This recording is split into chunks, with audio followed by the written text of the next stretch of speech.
Let's do a mic test. Testing the mic. Sibilance. God, you know, I wish I had the mic brand for y'all, because it works really well in removing the hiss of a sibilant S. Popping my P's. Alright, if I intentionally pee into the mic, it pops. Alright, let's get in on this.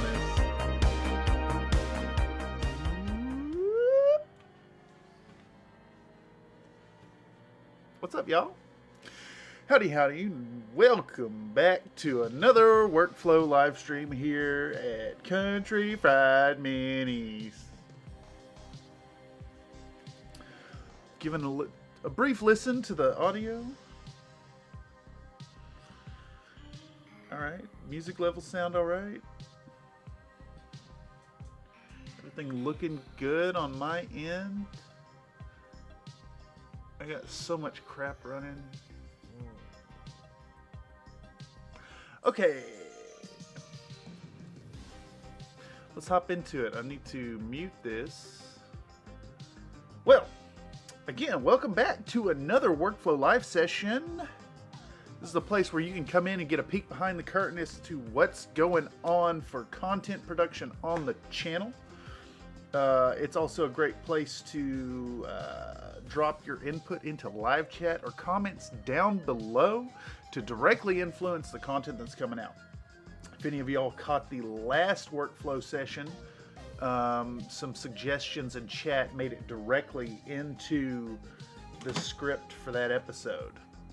So yeah, it's a great place to get it done. Really, the Workflow live stream is a place where I am self-indulgently turning the work I'm doing anyways into content, but it's also a cheap trick to make myself stay present and glued to the seat instead of finding other stuff to do. In fact, I was playing a little MechWarrior 5 today and decided that it might be better to get some work done. So that's what I'm doing, getting work done tonight. So we're going to put a little more work into the Oktavia Grimsdottir video, which, as always, is much further behind than I would like it to be. I had intended for it to be out already, and it is not, but we're going to get some work in today. We've got I think most of the clips, like the zooms, are set. No, I'm wrong. We got to adjust the camera position zooms and angles and whatnot for all these clips. So we're going to do that. We're going to voice over it. But I think we're also going to put together the thanks to the patrons clip tonight. So it should be fun. All right, so where are we at currently? It looks like, what was the last bit? We went on the economic rant. We're talking about establishing Oktavia as her own character by painting up the details that constitute her unique style. And now it looks like we're going into highlighting. Yeah. So we're going into some highlighting. So let's get started by adjusting the scale on all these shots.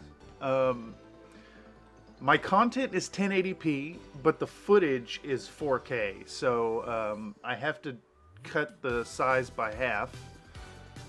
And that is... I start to say problematic, but it's really not. It just adds a little bit of extra time. But it does work really well for getting quality shots, I guess. I don't have to worry about framing the shot like directly up on the model. I can zoom in without too much loss of quality. It's good stuff.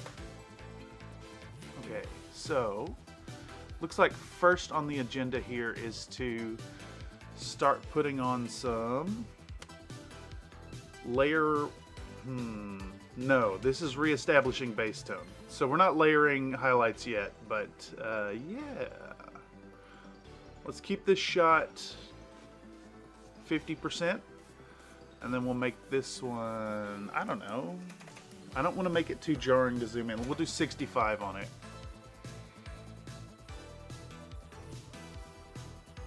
Let's see. Audio check. Still going all right. So I've got some music playing in the other tab for my earballs.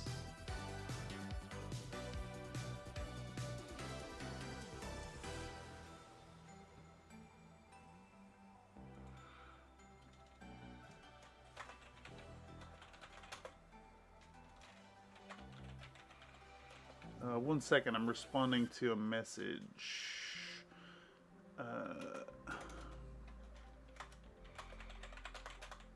Issue is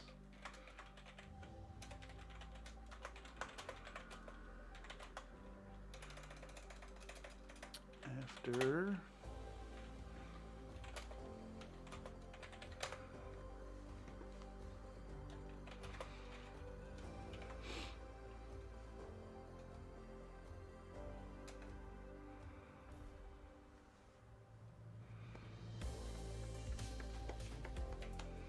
okay. Where was I? I've done distracted myself from what's going on. Alright, so we are re-establishing the base tone after the ink wash, which is my usual process for painting these infinity models. Basically, I hit them with a base coat, just solid color base coat. And then I heavily ink wash them and reestablish that base tone, and then I do 2 layers of highlights, which, you know, it isn't spectacular work, but I find that it works good enough. And that's good enough. All right, we're gonna put in another little Peach reference here because I'm working on her butt. All right, actually, I think, let's see, I've done this before in the clip somewhere. I think it's back here. No.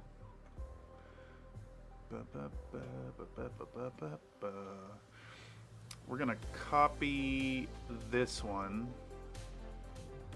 and then just paste it in. Where are we at? All right, so picking up the model, reestablishing base tone, working on the butt. There we go. Let's paste that in. And so the reason I've chosen to just pick this up is because it's got all the fun little keyframes already plugged in. And we can just adjust those on the fly. So let's start it here. And then we'll jump to this keyframe. Damn it. I clicked off of the thing. Let's lock the... So what just happened there was I clicked on the background and moved it around, or the shot here. So to avoid doing that again, I'm going to go over to track 1 and lock it. And that way when I'm clicking around, I'm only touching on the thing I want to mess with. And we're just going to get this thing looking all right. So I'm taking the same keyframes I used before and just repositioning the peach. Is that all of them? Okay. Let's give it a watch and see what that looks like. It might move around in weird ways, so.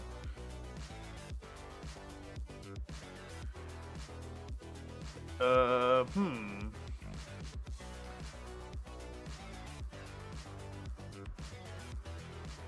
think I need it to go that way instead. Let's give it another watch.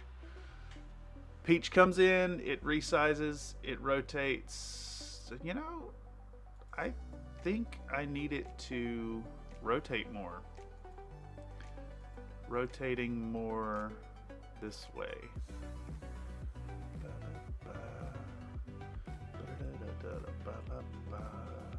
Listening to Rat-a-tat this evening.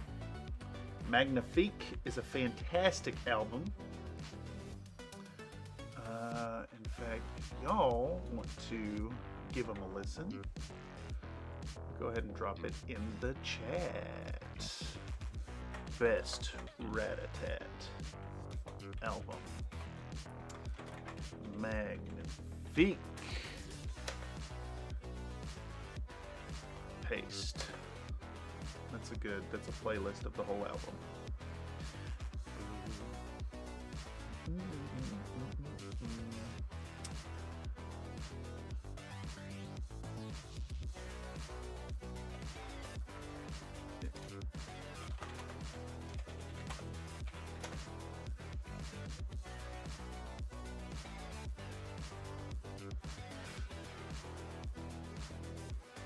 Okay. Where are we at? I'm sorry, I'm all over the place. A little, I wonder sometimes if I'm a bit ADHD or ADD or whatever. I find it hard to focus on stuff.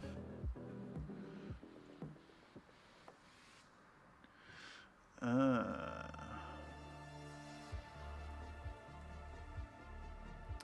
think, why is this not fading out? Did I not fade out on the other one? I thought I did. Where's that peach at?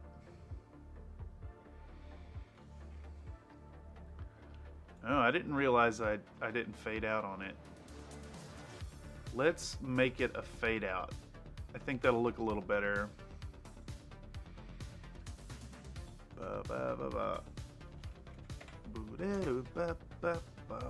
All right. Always these little sidetracks to my project. Yeah, okay, that's fun. Silly, fun, that's what we're all about here. Onwards and upwards. I think, what was the zoom on that last one? So we're 75%. I think we're just going to go all the way in, or close to all the way in. Let's go 90 there, so folks can really see the detail getting put down. Now we're showing off a brush. So let's get in on that. Actually, let's go 100 there. I want to see that brush tip hitting the model. Yeah, nice. All right, so we show the brush. We're gonna do some more paint strokes. Let's go 80% maybe. I like these shots that have my fingertips and the tip of the brush and kind of get the sense of scale going on.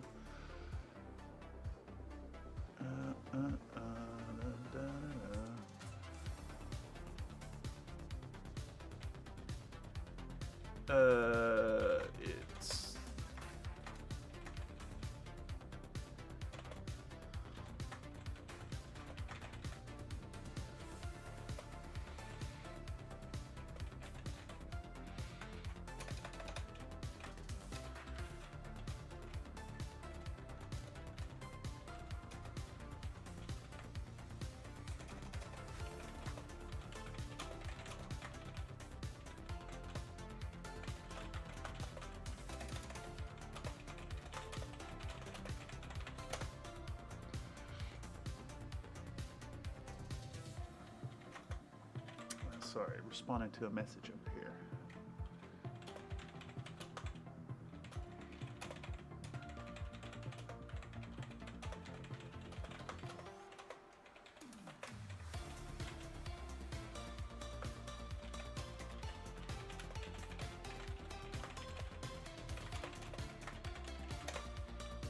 All right.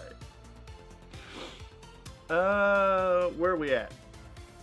Okay.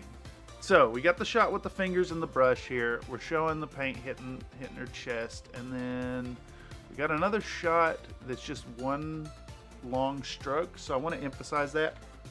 So let's go to 100% zoom, and that shows, you know, the scale of the footage, which is why it's so great to record in 4K.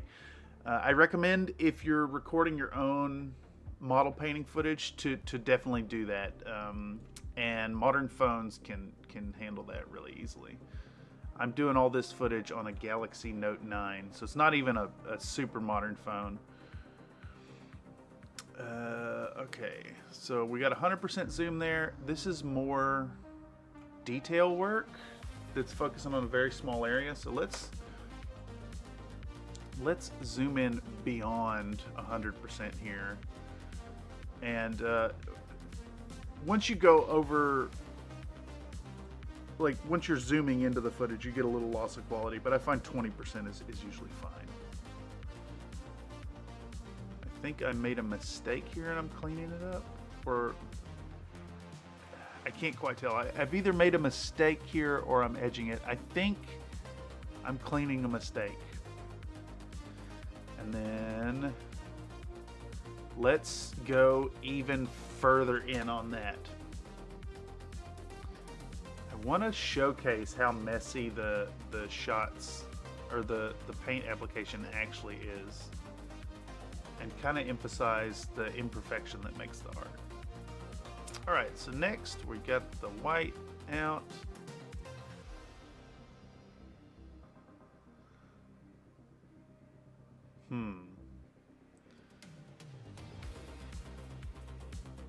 I think I'm about to take all the footage up to this point and bring it forward. I want to zoom in on that paint drop and then like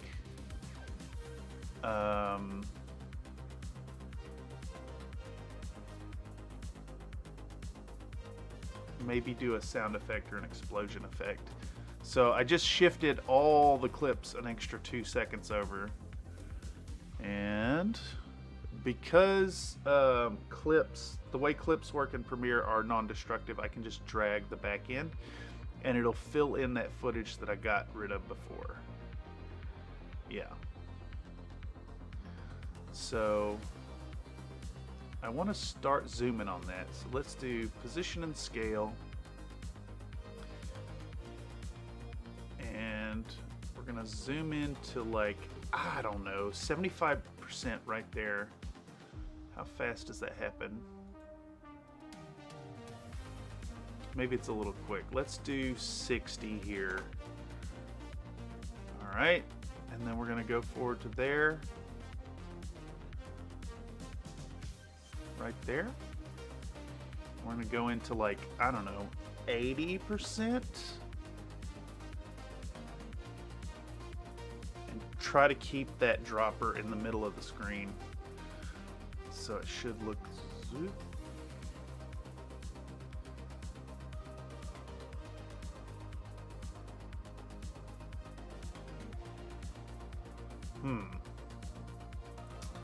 I think maybe let's pull this back some and get another.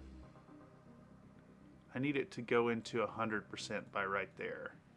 So let's do a 100 there.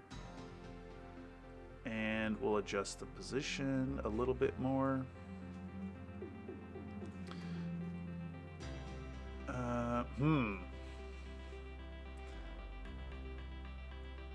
Is this fluid enough to...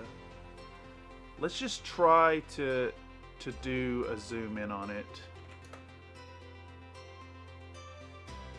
Come on, let me move the thing. Let's see if that actually does the motion like I want. I may have to put some extra keyframes to follow that drip, but the idea is zoom in and then intensely zoom in and follow the drip down. So let's give it a watch. Oh, that's so fast. Never seen an editing stream. Well, howdy, Char's Fist. Yeah, this is an idea I came up with. Well, hell, when was the first one? They go way back. I gotta pull it up really quick. Country Fried Minis, live. I think the first live stream I tried was an editing stream. It says 8 months ago when I was working on the textures with Edna. I figured it's a good way to get some quick and easy cheeky content, as well as offer a place where people can come in and give direct input as to what's going on in the content, which is kind of the whole point of this. Sorry, I'm checking my LED light. Yeah, the color's working.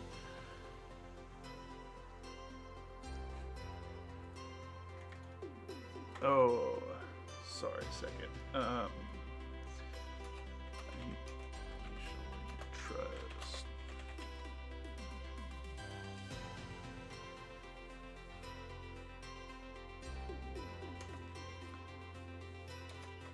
As far as the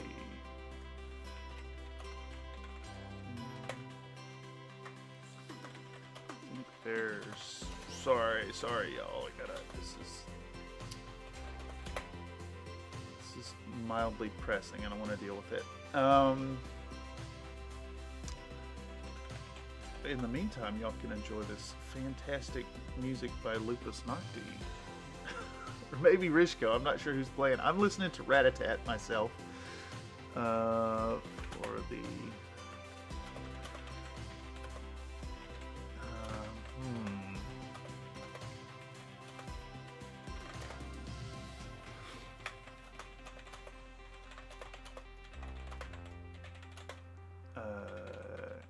Acknowledge.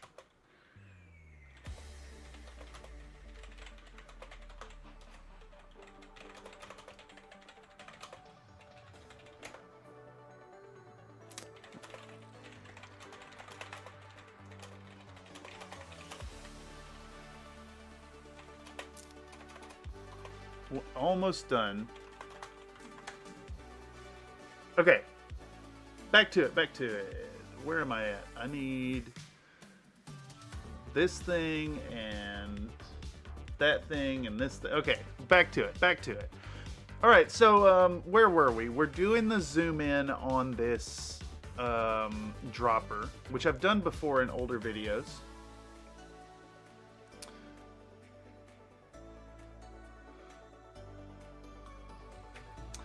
And I think from here we can take about that much time and then zoom back out slowly. Let's do 75 here and position it to there.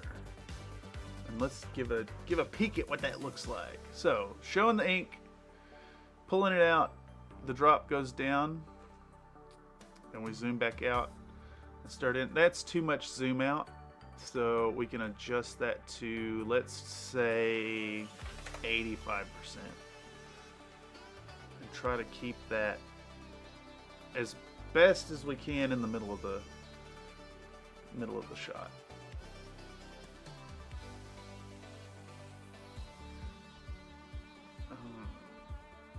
You know,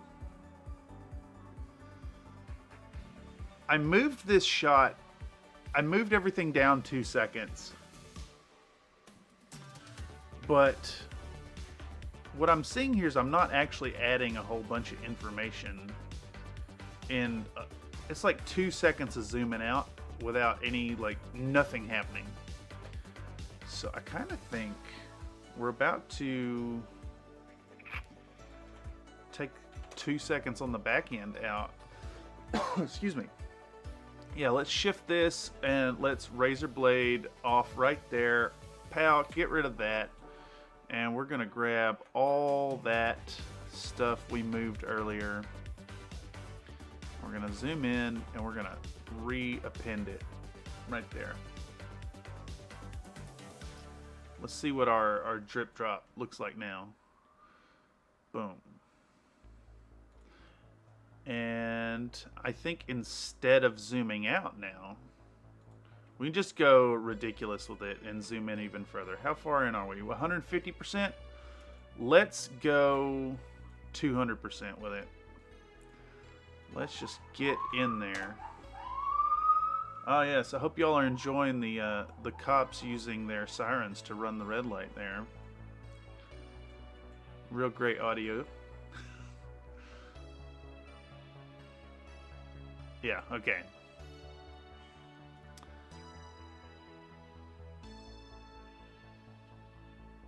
Let's see, that goes from 100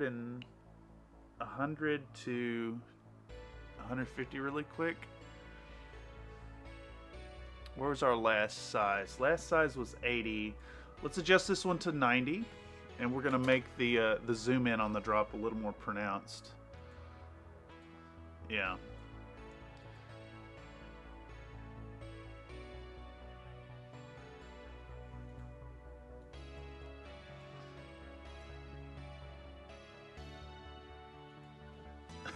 Okay, that's good enough. We're gonna leave it in. All right, we're back to highlighting the butt. Back to highlighting the butt. So let's do 75% zoom. Let's position it. Let's grab our peach thing again, and we're gonna paste it in right there. And we're going to shrink it down. And shift this keyframe over like so. And we're going to do another keyframe on the back end. So position, scale, rotation, opacity. Damn it, man. I clicked something wrong. One more of those.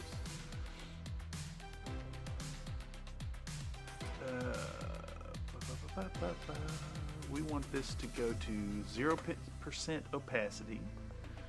You want to check rotation. We're going to make the rotation go a little further. We're going to move the position down. No, a little further. And I think we're just going to have that peach show back up again. Yeah. All right. So we're just doing detail shots here. For the most part, I want the camera very focused in on the spots that are getting the highlights. So all these shots are going to be fairly zoomed in compared to normal. I want to again show the difference of scale between this paintbrush and the area that's getting painted on.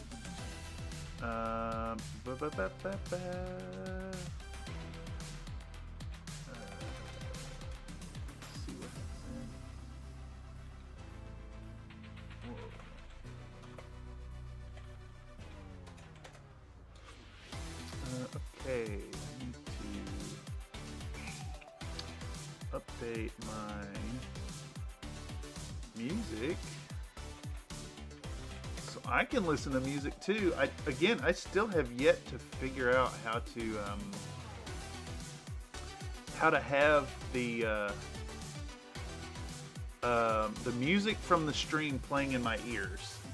And you know, I watch enough streams where people are like humming along to the music they're listening to know it's possible. I just haven't quite figured it out. I think I need to start streaming through like Stream Elements or something. It's kind of my thinking.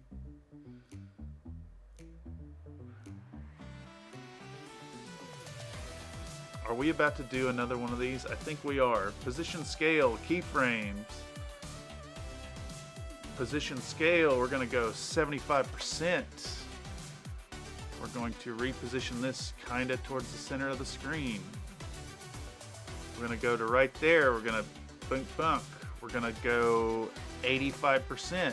We're going to put this even more in the center of the screen.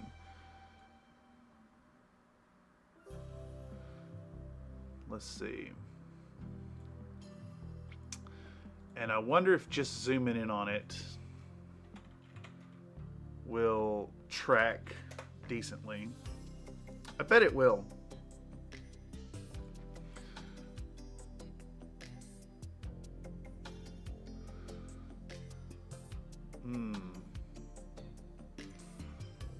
No, it did not.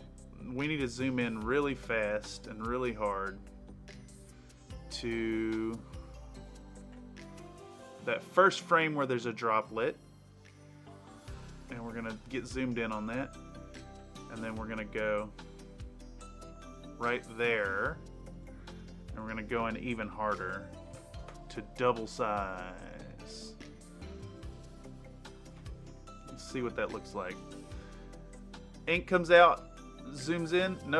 Nope, it jumped the gun really bad. It needs to start more like right here.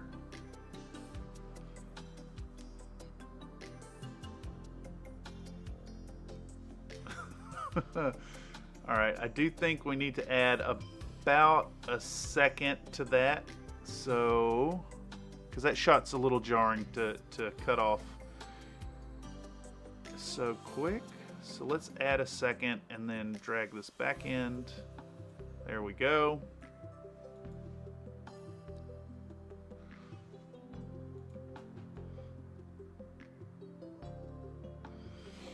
I think we can even zoom it out a little bit here. Let's go 150. All these things that I do are just distractions. Okay. You know, I could just put these clips up.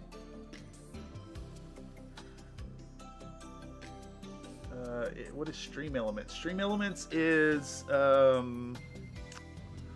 do I describe it best? It's a platform which opens up a little more interaction. I think I can use it for text-to-speech, which I really want to do for super chats. When someone comes in and says something, and if they give any money, I want it to interrupt the stream, like, right, and make it very profound and pronounced. Howdy, end of the Trail Hobby Show. Welcome. It's crazy to watch someone else edit within the same program. You edit completely different than I law. Yeah, I find it really interesting that editing is an art form in itself. Also, I do want to mention that I have been looking for a way to get in touch with you and propose a collaboration sometime in the future. So if you're interested, feel free to shoot me a message. You can contact me on the About page, via comments, Discord, whatever. I would love to do some cross-promotional stuff with you, if you're down for that, sometime in the early new year. Not to be forward about it, but yeah, I think it'll be super fun.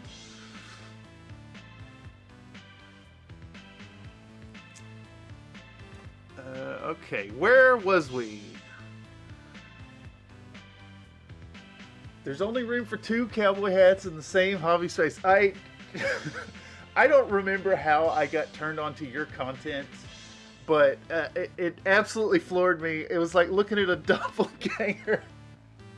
But yeah, I look forward to any content releases you have. It's super fun, and the stories and tales you tell are mega wholesome. I appreciate it a lot.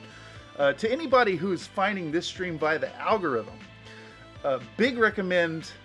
Go check out End of the Trail Hobby Show if you want some more country fried mini action. It's good stuff. Can't recommend it enough. Yeah, where are we at? So I just did this silly zoom that goes back to my fingers, to my fingies. Can we zoom that further out? Let's see what that looks like. All right, I want to show mixing the paint. Let's go back into 100% zoom. Here we go. Yeah, that's a great shot. And then we're back to very precision applied paint. Am I really only doing like, how much is that? 2 seconds? A second and a half worth of, okay. Let's see if I can't shift this down a half second and add a little more on the tail end. Razor blade off that front. Does that show more of applying the paint? Okay, yeah. I think even like this much. I cut that clip really weird. Let's show more of that paint. Because that's what we're trying to demonstrate here, is the precision application of these highlights. And I use precision loosely here, of course. Let's do a 90% zoom on that. There we go. What's next?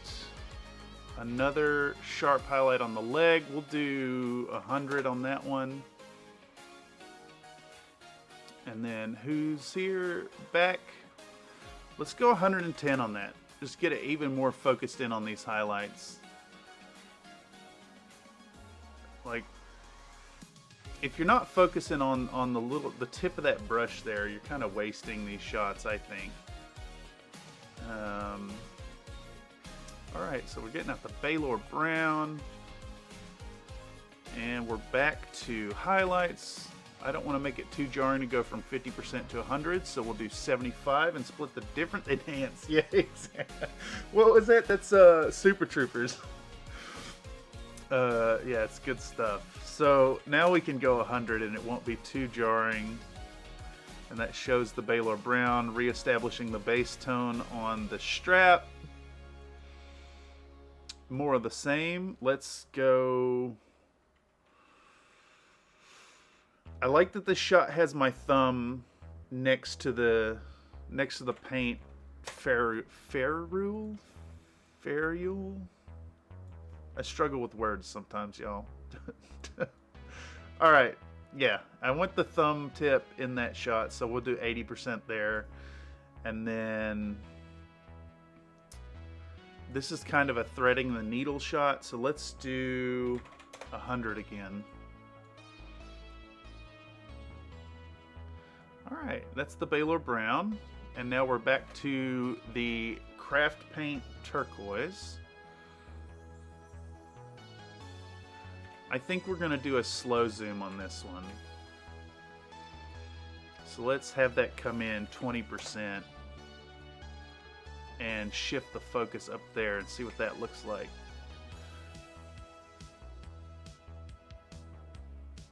Apple Barrel Turquoise. I've been using these paints since 2003? 2001? Maybe it was 01. Alright. This needs to be kind of zoomed in. So we'll do a 75% there. I want to show pulling the contrast medium out with the pipette, but also like making a mess of it. Excellent. And then we're applying contrast to her hair. So let's zoom in on the detail, 100%. And we've got another shot. I want it even further in. We'll do 110. That's good. Moving it forward. Let's pull it out some just for some visual interest. So we'll go 80%. Subject in focus.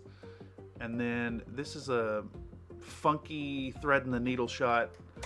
Let's pull it out a little further so I can see the position of the hand. Go even further, 70%. Yeah. Excellent. And what's this? I'm using the same color on the weapon.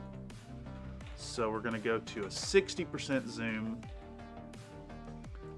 And then we're gonna do a 70% zoom.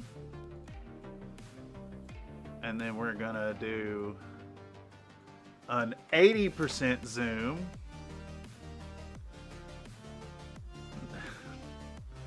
And then we're gonna do a 90% zoom.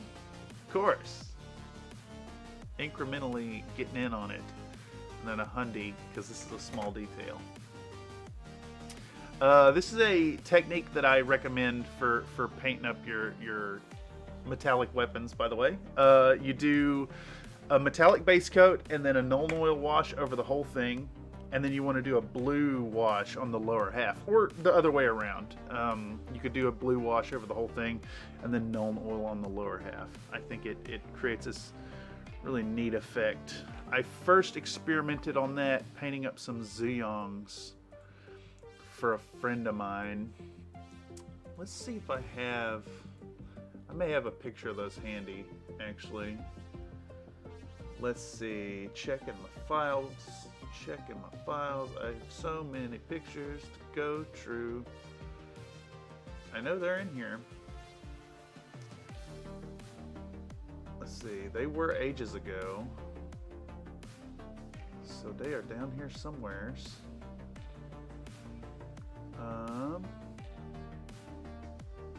No, I can't find them. It's just too many to go through all at once. Wait. Aha! There we go. These some Infinity Yuching Zuyongs. And what have I done? I clicked something. Yes, I did the blue wash over the whole thing and then the Nuln Oil under the other half. It creates a fun effect that I was really pleased with. A little bit of edge highlighting, but characterful and simple. Okay, where was we? We're getting out the magenta. I think we want to do another slow zoom here, so we're going to go from 50 to 70. Howdy, another Nate. Them guys are super green. The colors on them were white prime job, and then warp lightning contrast paint. And over top of the warp lightning contrast paint, you hit them with Warboss green that has, it's like a 4-to-1 mixture of Warboss green to warp lightning, and do an all over dry brush. And then you go back in with a lighter dry brush of straight Warboss green applied to the face, chest, and shoulders. And then a highlight layer of, I think it was 3 drops of Warboss green to 1 drop of Phalanx yellow. Into the Trail Hobby Show says, how long have you been painting miniatures? I have been painting minis since, ooh boy,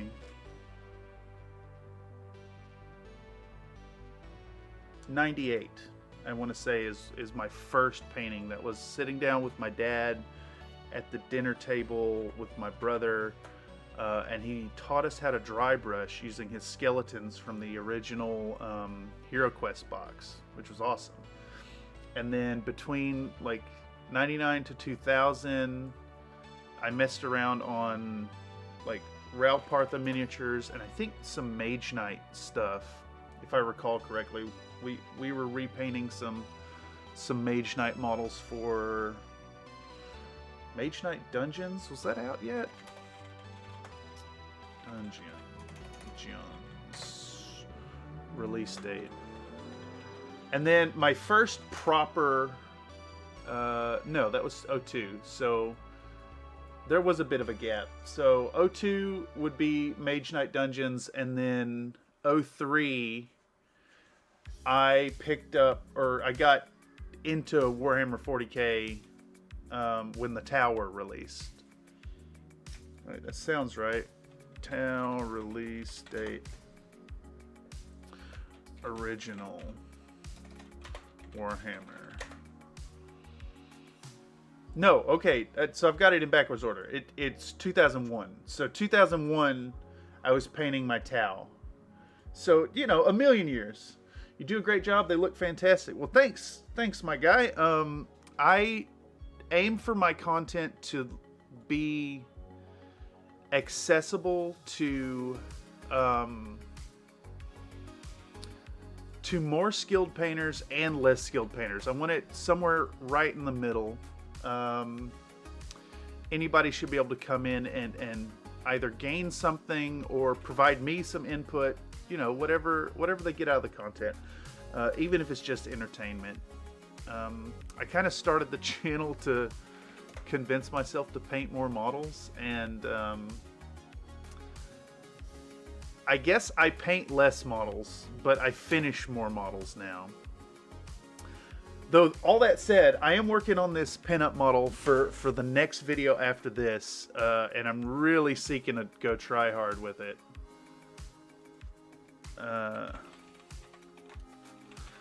They'll probably...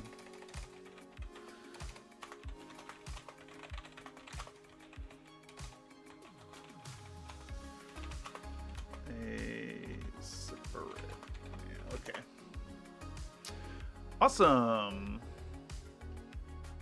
But yeah, this would be a great time to mention for anybody who finds the content, whether live, whether via the algorithm, anytime you're here, make sure to consider joining up at the Country Fried Minis Discord if you want to show off what you're doing and have some more direct contact with the community. Even if you just want to come show pictures of your video game exploits, all are welcome.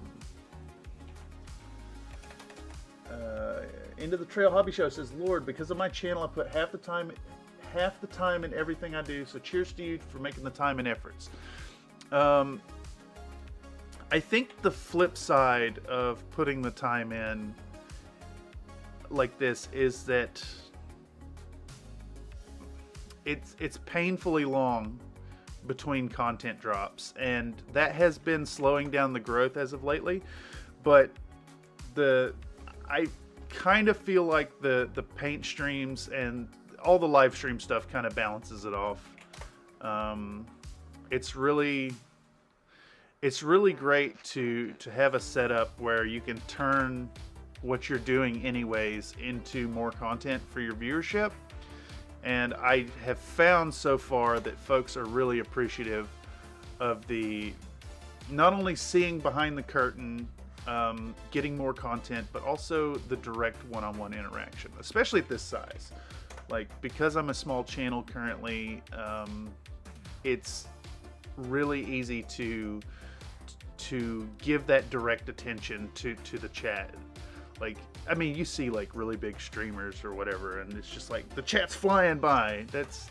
That's nuts. But here, these moments, they feel more intimate and engaging, and I really dig that.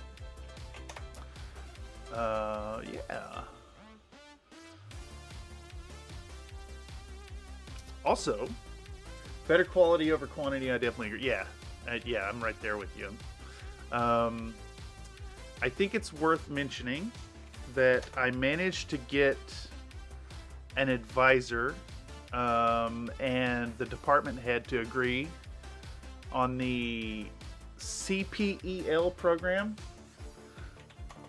CPEL, let me pull it up actually. So the CPEL is a upper division course for my final semester here at SFSU, and it is basically I'm making a case and putting a portfolio together that the content creation here on YouTube is interdisciplinary enough to warrant credit hours. So let's see, supervision in the preparation of a portfolio documenting prior learning experiences, development and analysis of learning skills needed in the assessment of prior learning, consideration of potential application of these learning techniques to current and future learning settings.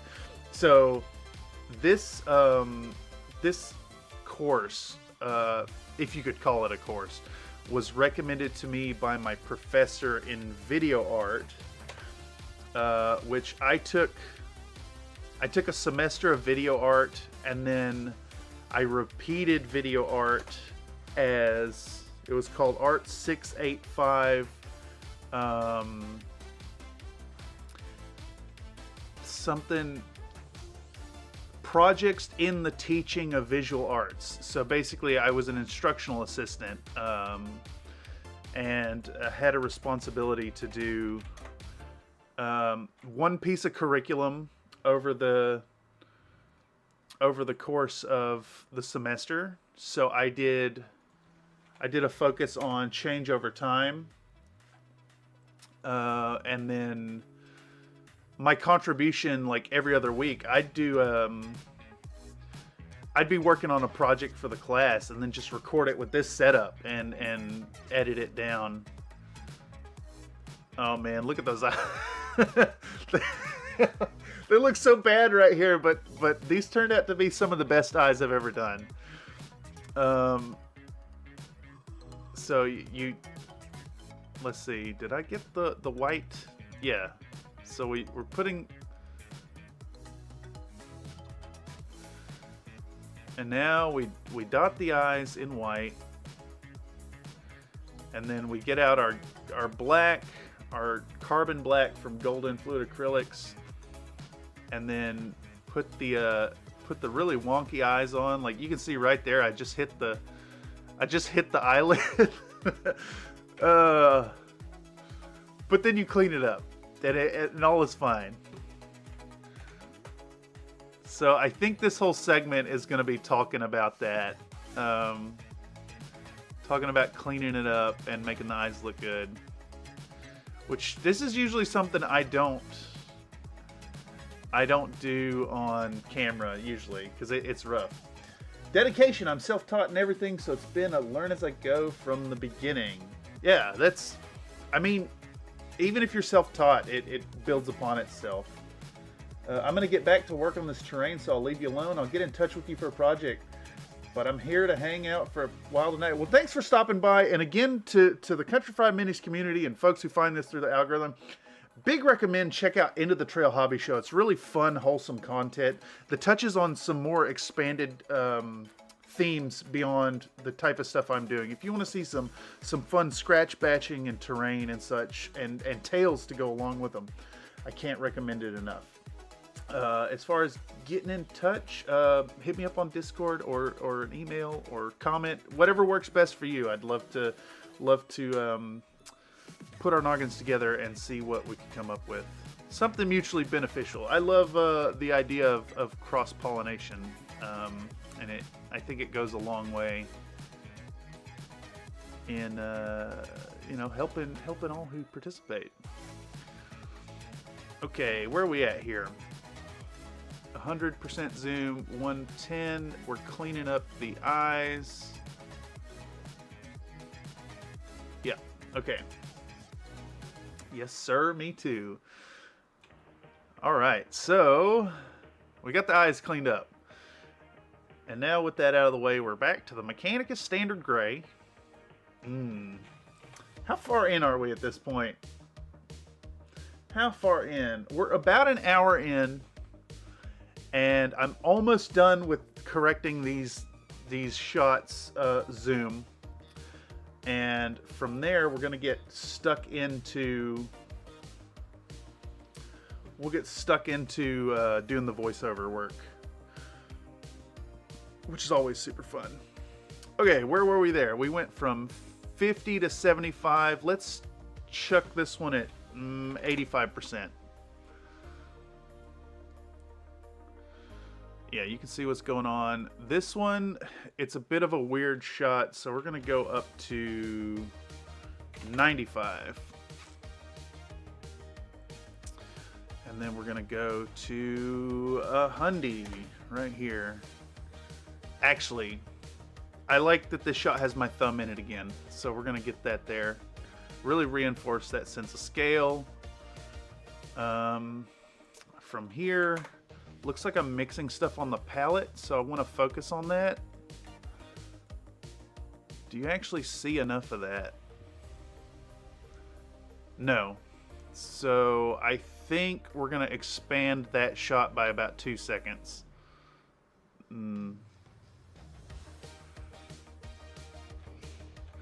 I need to zoom in to do this proper. So we'll select these clips.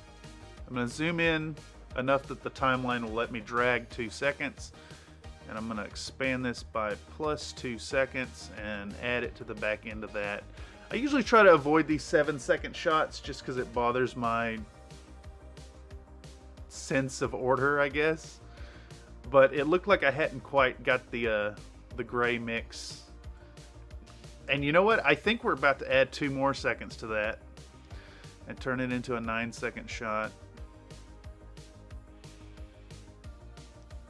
I need to show that. I haven't showed that so far, the palette mixing. Plus 9 seconds will give me a moment to talk about getting the mix just right. Let's even add another second to it. We'll do a 10-second shot. I mean, it's not that long in the grand scheme of things. Alright, this 10 seconds. Yeah, okay. 10 seconds gets me going. Oh, I need to deal with this real quick. Sorry for the distractions, but things are happening. Let's do. There you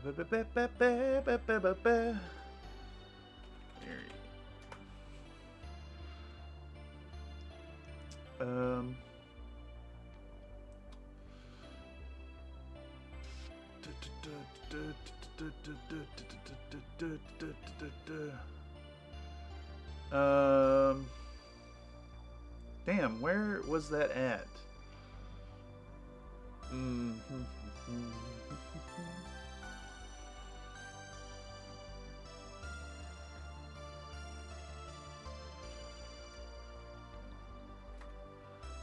Alright, sorry y'all. I am sending this over to someone real quick.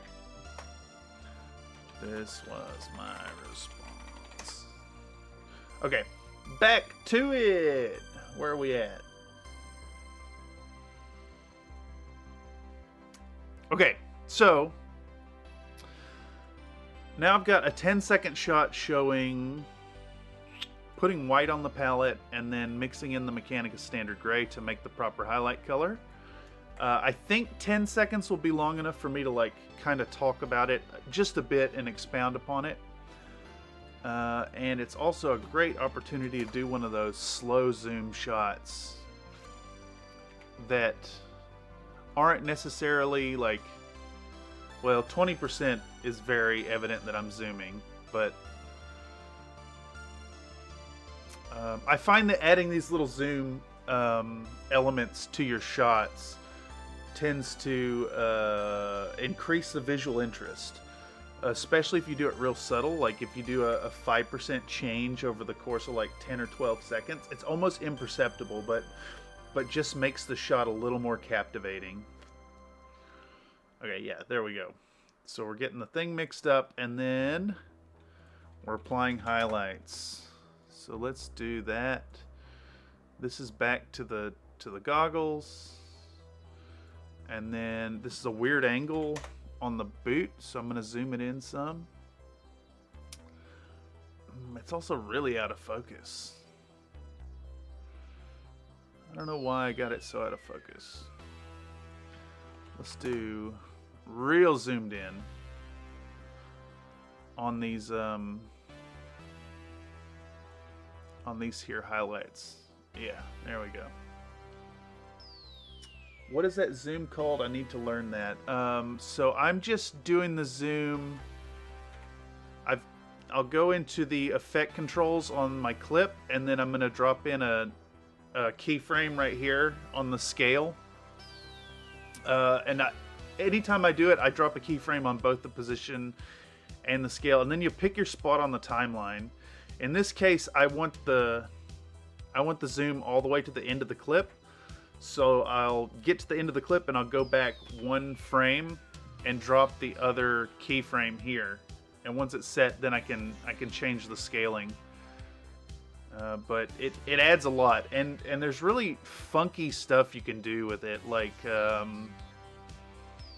where was that shot with the dropper? The first. Okay, right here. This whole nonsense I did. So just like by adding all these keyframes in, you can get really precision. You can impart precision adjustments to what you're working on. Oops. And I mean, the simplest application of it, I think, is the long zooms. So if you have like a 1 minute long segment, for instance, of showing you painting a single portion, and you have that zoom in like 10% or 15% over the course of a minute, the zoom is really, really subtle and isn't necessarily immediately noticeable. So it kind of hits your viewers on a subconscious level even, and creates a little more visual interest to keep people hooked on the shot. And of course you can do it the other way too. You can zoom out some too and make it real subtle, and it just adding that little bit of extra to the shot and making it less static goes a real long way in prettying up your shots. Okay.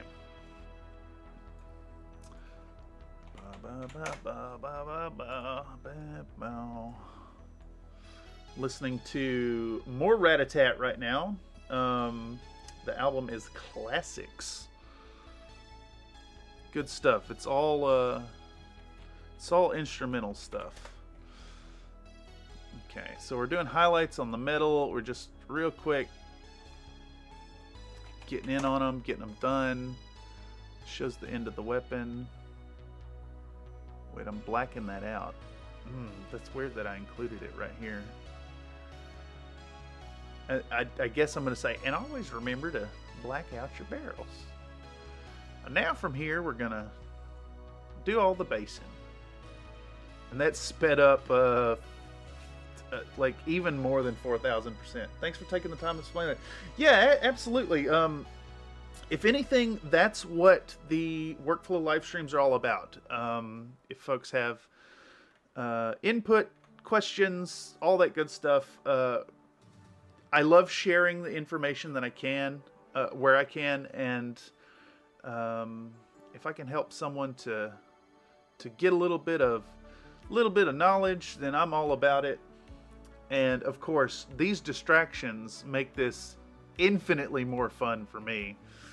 All right, so do I want to zoom this shot? I think I do want to zoom this shot. I'm going to do that thing I just described. So how long is this shot? 1959, so 20 minutes basically to... Wait. What? Is this only a 30-second shot? Okay, so it's a 30-second shot, and we're going to go in 10%.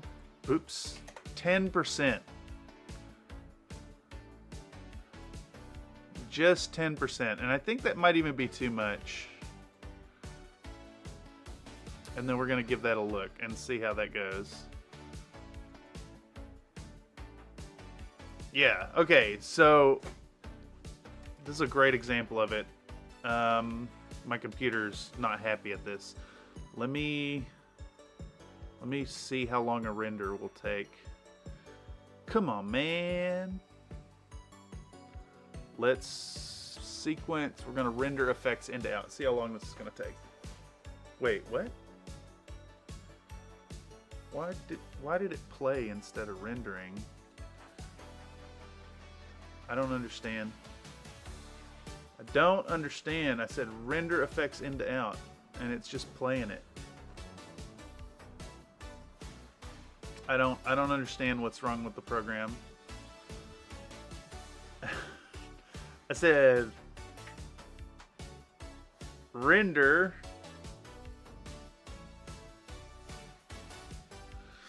oh my goodness. I guess it didn't take the effects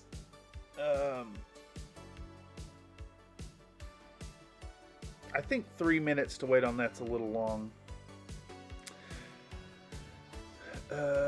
Well, I guess I'm not going to show that, but what I'm getting at here is that over 30 seconds, a 10% zoom is more or less... What's the problem here? Why do you do that? Why is it doing this? Okay.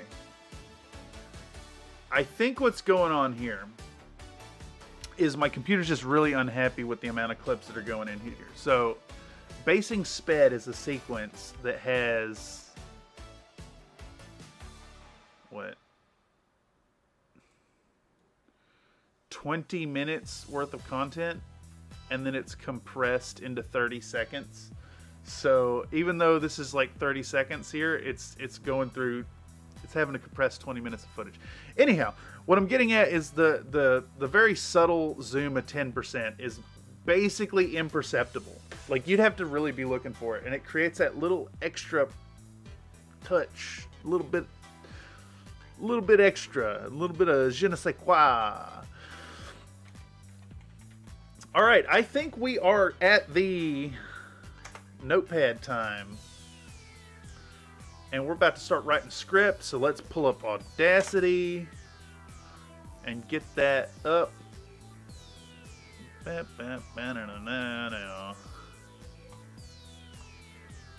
Okay, so what are we looking at here? First up on the agenda,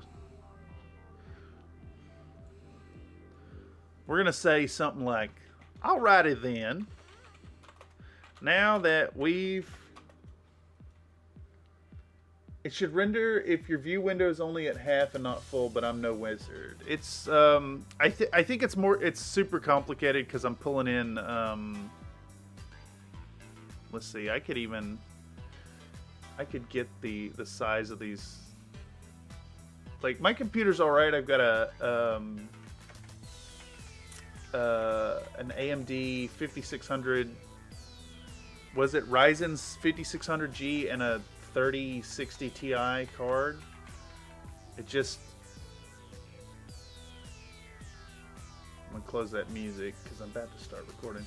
I'm just putting so much into it that it's really intense.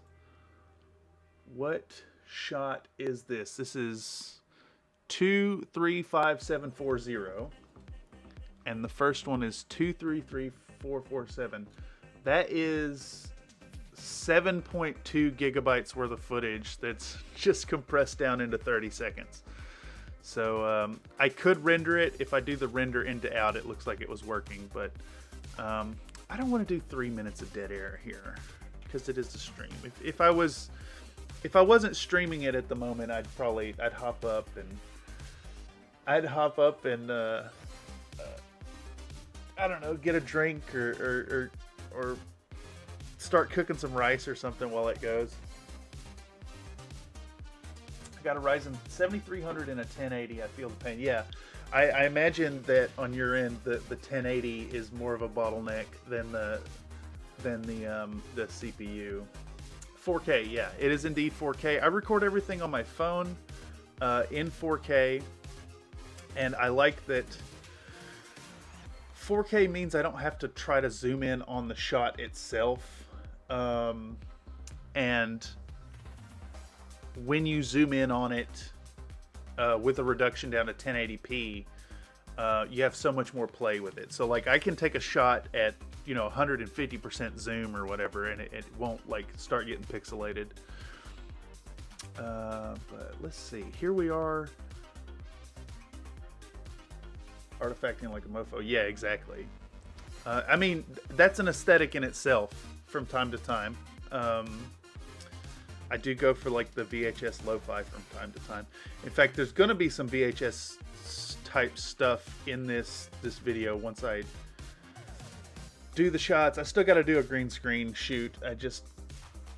I've been getting up late because I'm out of class and I've been playing video games instead of like doing daytime filming.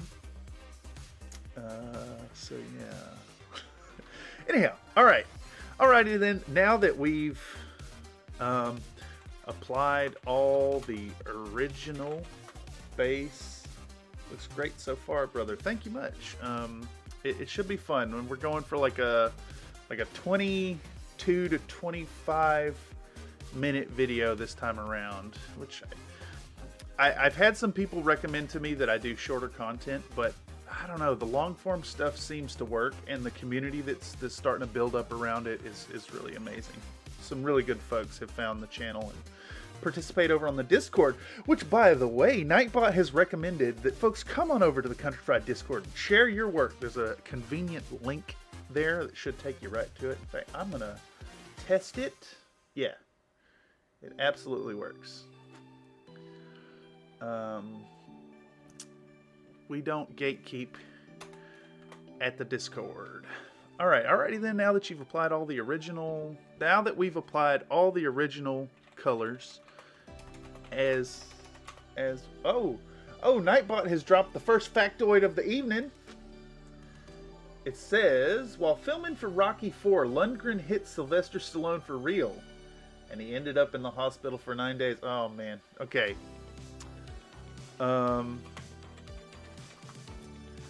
We're about to find out if this is real. Because Nightbot has a problem with giving half-truths.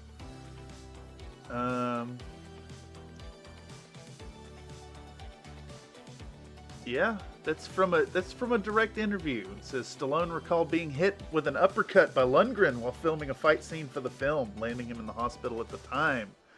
Direct quote saying Dolph Lundgren put me in the hospital for 9 days. Okay, Nightbot. Point for Nightbot.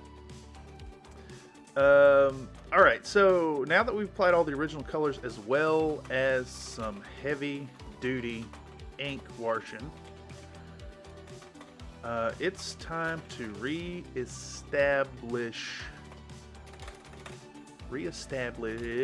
good, I can't type, our base colors once more.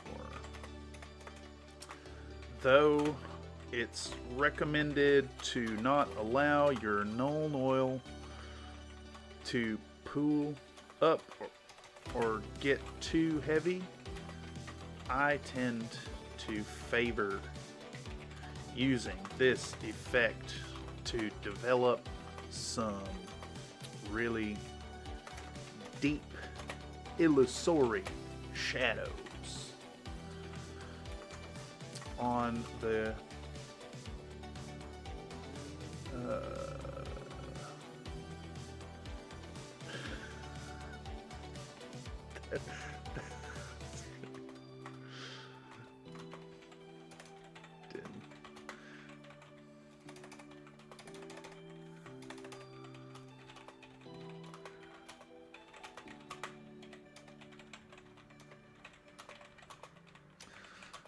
sorry.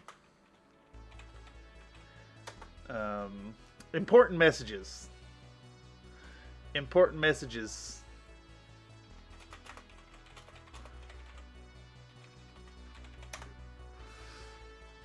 All right, where were we at?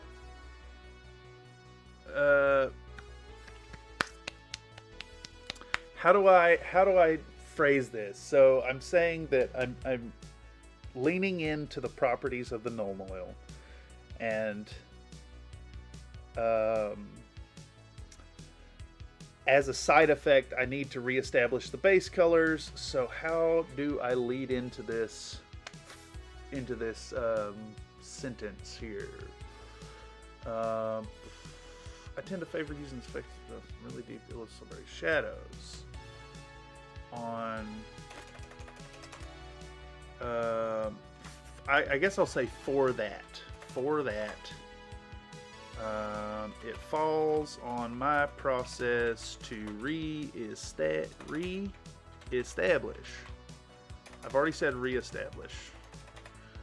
I've already said re-establish.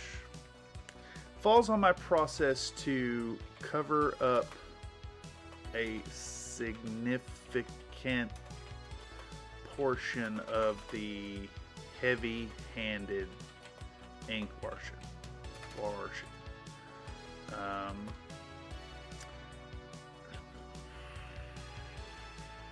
Painting once more the original tone over areas that already have that color. Though it can't touch up. I don't think it's not quite touching up because I'm having to basically completely repaint it. For that, it falls on my process to cover up a significant portion of the heavy-handed ink wash. Paint once more the original tone over areas that already have color. Though it would sound like this is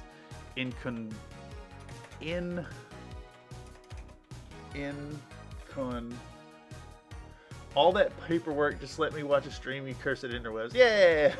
Life is difficult in the future. Also, welcome, Iron Elemental. We're doing a little more on this same project, same as last time. We just finished formatting all these shots, doing some little cheeky references to Octavia's cheeks while we're painting on her butt. And we're gonna do more voiceover. I think I have 2 more clips to toss in on the model at this point. Oh yeah, that I forgot about. We're doing like a little flyer on the base, and there's the guest palette for the first time in this project at the very end. And then we have a shot of hitting the model with our varnish coat. And I still need to film the, I gotta film the grand reveal shot and then all the talking heads, which sucks. I've been lazy. I got no excuse. Class is over. I'm all out of excuses. Okay. But this video's coming soon. Titania's probably not landing on Christmas. I'm gonna try to make it happen Boxing Day, but it may just be a New Year's release. Though we are streaming tomorrow. Paint stream tomorrow. We're back on the boobies painting up Titania. Actually, that's not accurate because the boobies are already painted. We're gonna be painting hair and the axe. Okay. Let's see. Though it would sound like this is inconvenient, in doing this extra bit of work, I can actually utilize the same color twice as distinct layers that enrich the dimensionality of the model. I've found that going through this process works just fine and dandy, and contributing to a solid above tabletop standard for my forces. They aren't the prettiest models in the game store, but they're far from the ugliest. All right, let's record that and see how far it goes. Slide this over here. Alrighty then. Now that we've applied all the original colors as well as some heavy-duty ink washing, it's time to re-establish our base colors once more. Traffic going by.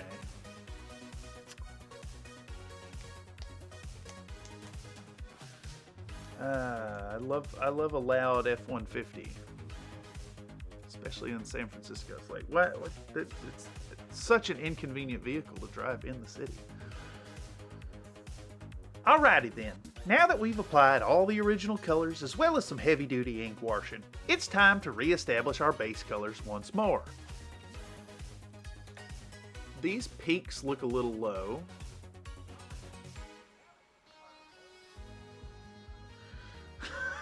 I couldn't hear your traffic over my traffic.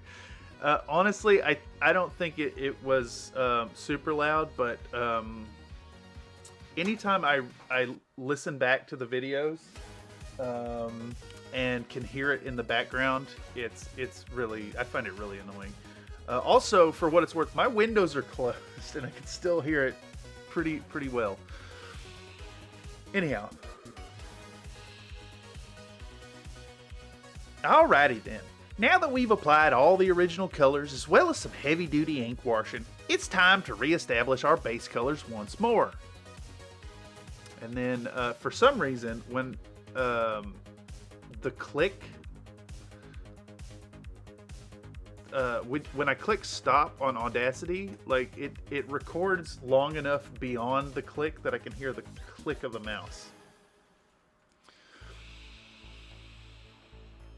Though it's recommended to not allow your Nuln Oil to pool up or get too heavy, I tend to favor using this effect to develop some really deep illusory shadows. Excellent. Good. For that, it falls on my process to cover up a significant portion of the heavy-handed ink washing, painting once more the original tone over areas that already have color. Excellent.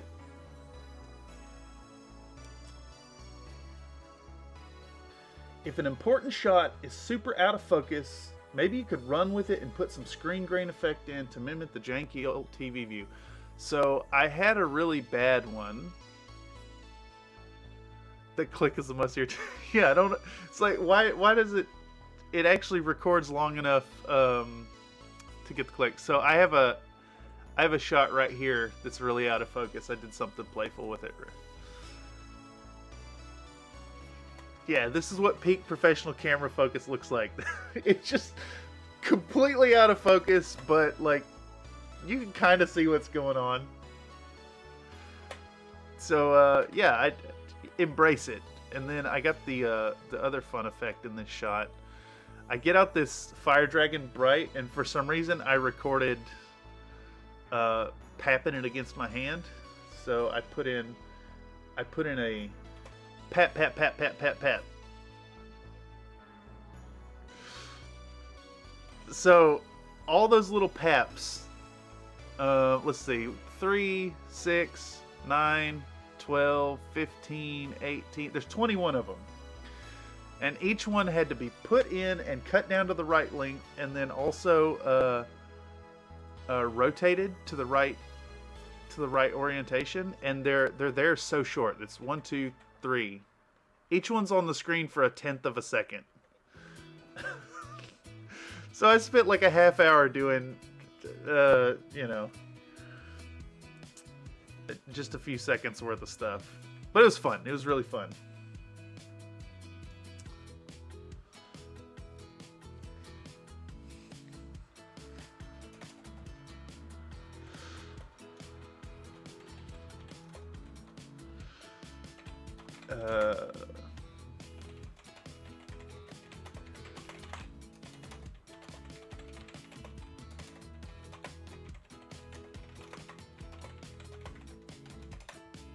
Okay.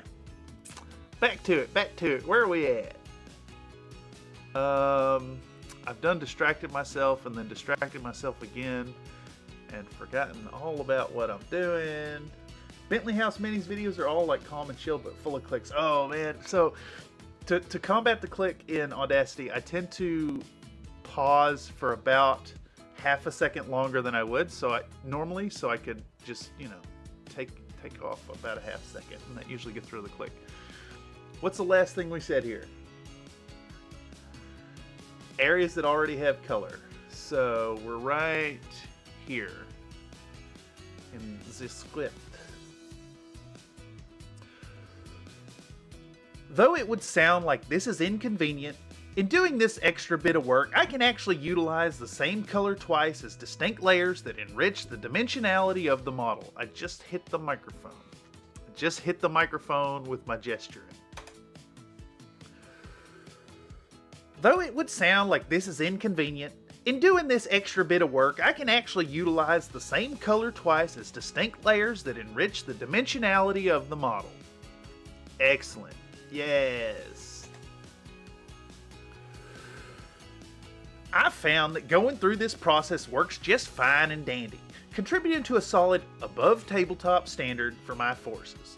They aren't the prettiest models in the game store, but they're far from the ugliest. Okay, we got 52 seconds at this point. Oh my god, they changed the menu here. It used to say export import. So, what is this? Why?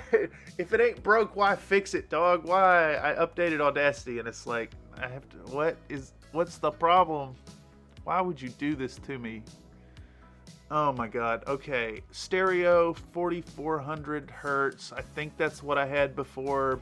Yep, that's fine. 320 kilobits per second. That looks correct.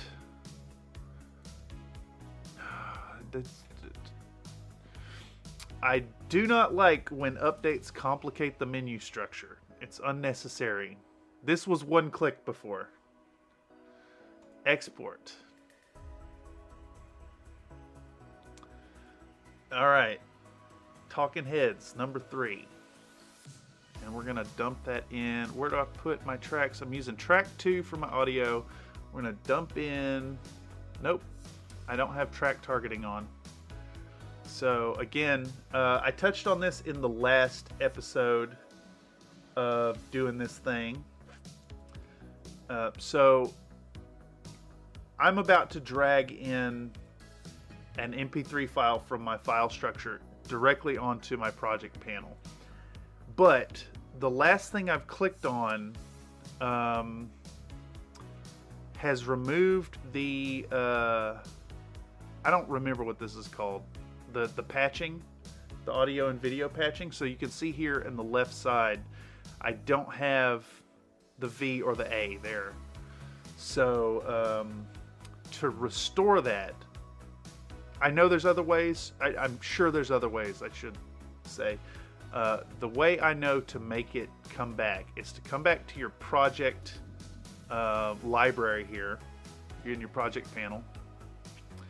And find you a MP4 and just click on it once. And in doing so, it's immediately put the source patching back on. So I've got video and audio. So if ever those are gone and you try to drop something on the track, it's just not going to import correctly.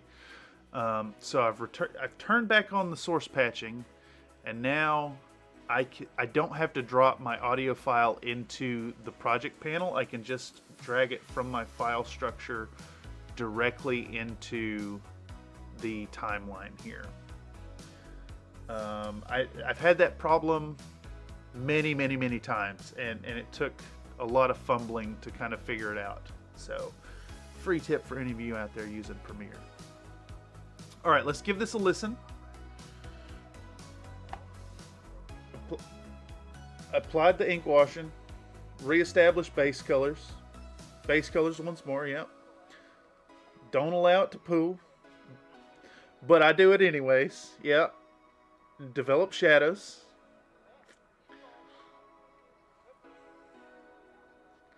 Cover up heavy-handed ink washing. Painting once more the original tone. Yep.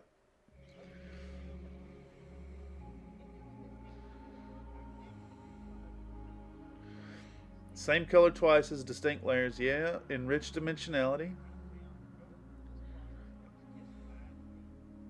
Fine and dandy. Contributed solid above tabletop standard.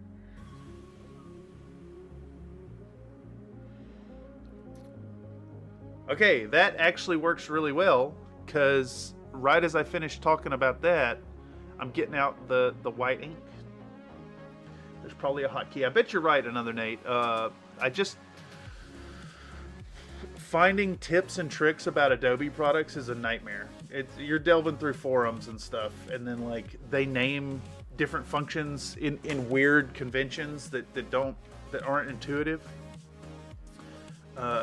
Okay, so it's also worth mentioning here that my original thinking in making videos is I needed to talk about exactly what's going on the screen. I don't think that's the case anymore at this point, because you know a picture's worth 1,000 words. So right here, I am reestablishing the base tones. I'm pulling out this 20-0 liner.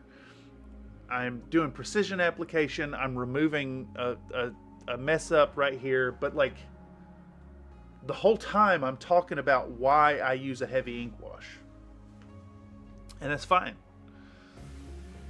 So you know, it's what's being presented versus what your subtext is.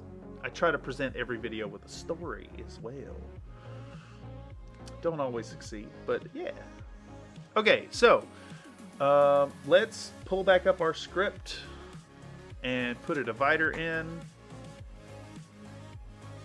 Bink bonk. Now that we've got that base color rebuilt over the shadows, the next step up is to move on to the highlight steps. This first step, I've already done the step joke. Let's not do it again. I think it'll diminish the impact from before. Highlighting layers. The next step up is to move on to the highlighting layers. As always, I'm gonna get out my favorite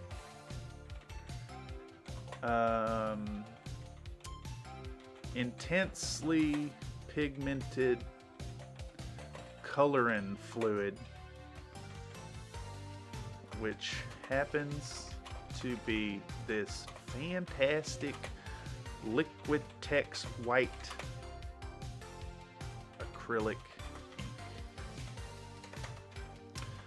The beauty of let's take off the G, adding this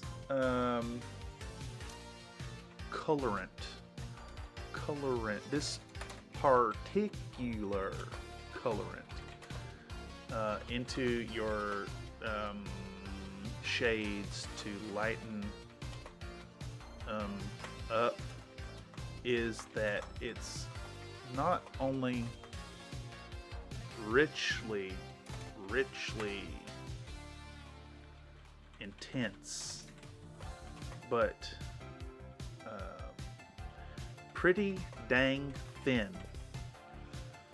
So you don't have to go to the trouble of adding more water to your already thinned paint, helping to avoid breaking the emulsions with an E, right? Emulsion of your acrylic medium and pigments. Further, it's worth tripling down for yet another mention another element of praise for this product, in that the pigment size utilized in our ink is our pigment size, and that the pigments, what's a flowery term for the size of a particle? Word referencing the size of a particle.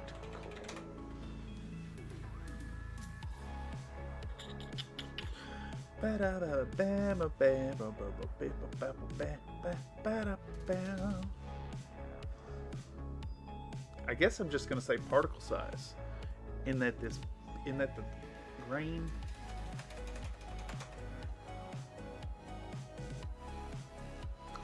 Yeah, I think that could work. Thank you, Nate. Pigments grain is fine enough to avoid the chalking effect that accompanies so many products, so many products that contain titanium dioxide as their, did I say colorant already? I did say colorant. For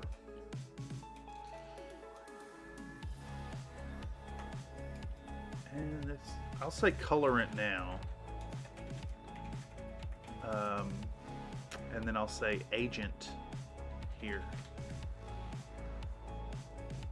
You could just say opaque there. I mean, yeah, I could. I could indeed. And I'm going to pepper it in right now. Boop, boop. Though this is an acrylic ink, it's so intensely, because most opaque colors use it. Yeah, that's fair.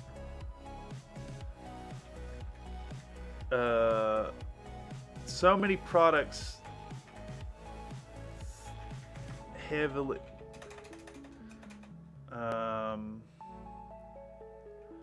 that accompanies shades heavily laden with Wow, the chat appears super late to you, it seems. Yeah, it does that sometimes. Also, it's really easy to get behind from the live, and it could be that I have like 30 tabs open in Chrome as well. I've got a bunch of videos queued up to watch that I just haven't got to yet.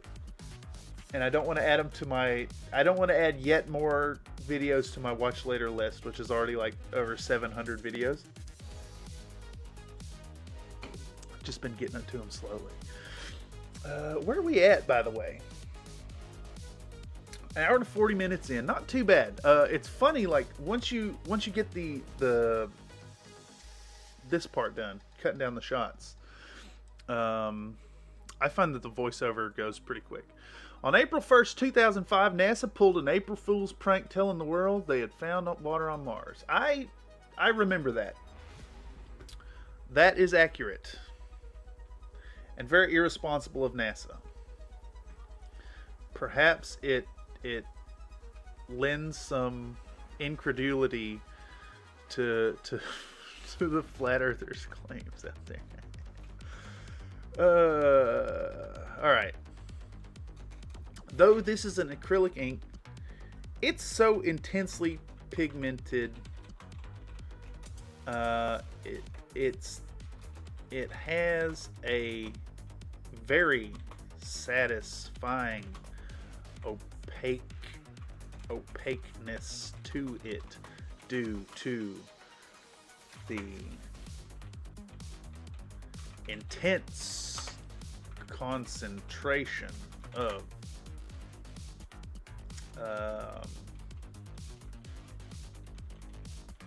extremely fine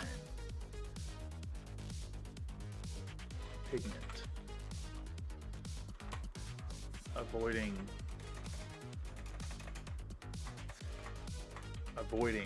the... They already had images of the polarized cap, so it wasn't entirely light. Yeah, exactly. It's still... I mean, you know, truth versus common vernacular there, I suppose. Delivery. You know, you say they found water on Mars. Your average dummy thinks oceans of water.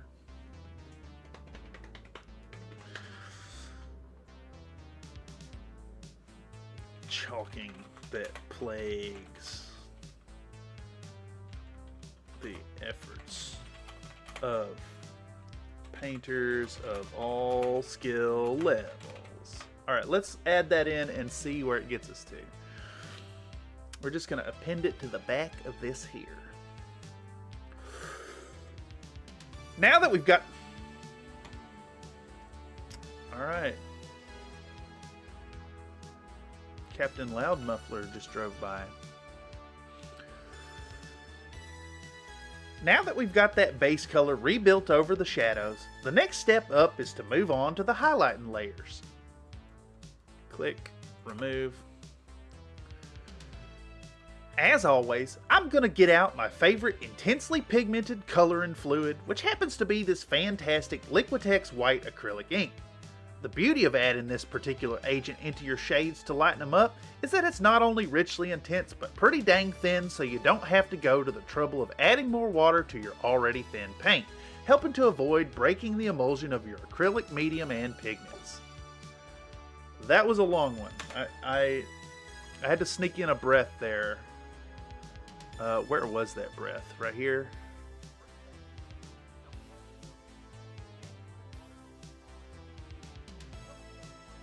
We're going to delete that breath right there.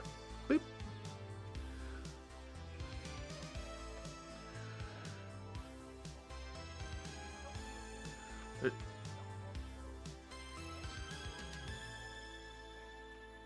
There's a little bit more.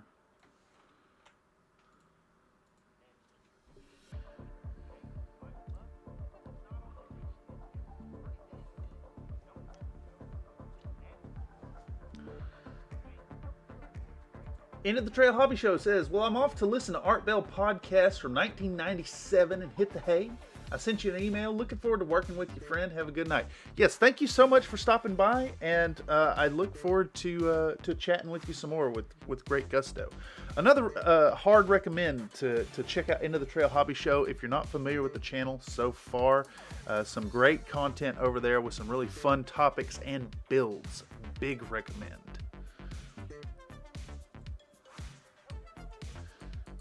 All right, we're about to cut this out and then add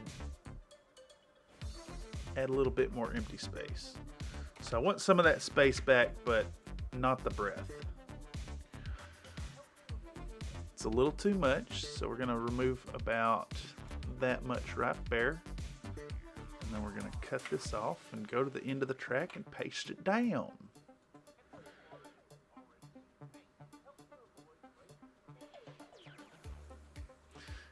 And now the spacing there sounds natural. Oh man, I hit the desk.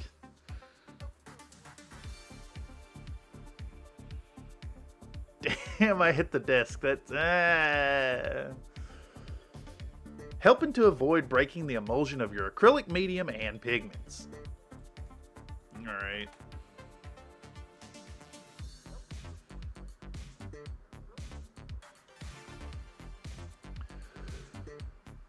Traffic is loud tonight. It's just non-stop.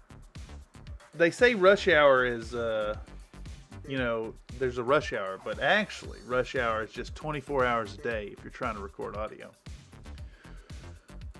Further, it's worth tripling down for yet another element of praise for this product in that the pigment's grain is fine enough to avoid the chalking effect that accompanies shades heavily laden with titanium dioxide as their colorant.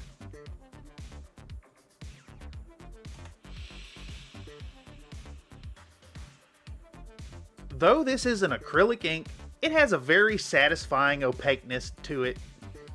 I was reading 2 words ahead. Though this is an acrylic ink, it has a very satisfying opaqueness to it due to the intense concentration of extremely fine pigment, avoiding the chalking that plagues the efforts of painting. Another shithead with a loud ass car.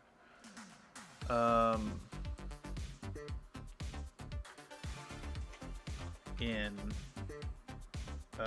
working with white paints from manufacturers, cheap and expensive alike. Good Lord. All right, what is this last phrase here? Titanium dioxide as their colorant. Though this is an acrylic ink, it has a very satisfying opaqueness to it due to the intense concentration of extremely fine pigment, avoiding the chalking that plagues the efforts of I'm gonna have to mute Discord. I'm gonna have to mute Discord. Boop.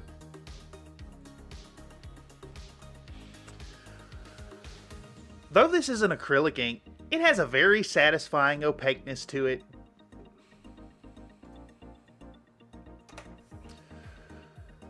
Though this is an acrylic ink, it has a very satisfying opaqueness to it due to the intense concentration of extremely fine pigment, avoiding the chalking that plagues the efforts of painters of all skill levels in working with white paints from manufacturers both cheap and expensive. Okay. I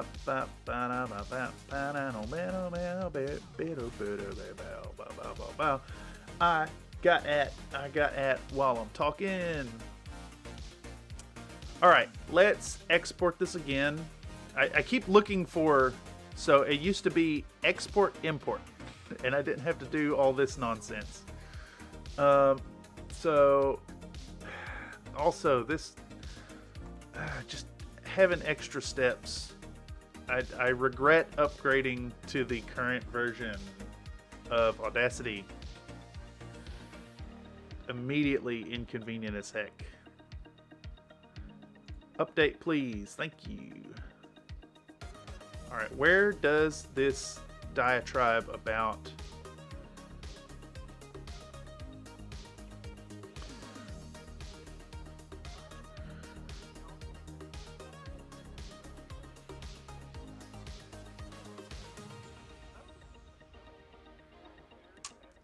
very satisfying opaqueness? Yeah.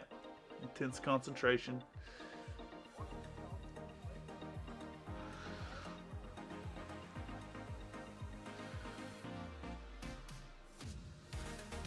Alright, so now we've got Baylor Brown, and then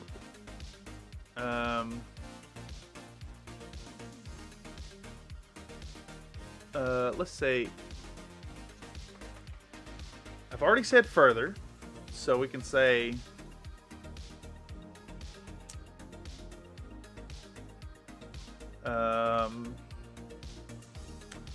expounding on that some more.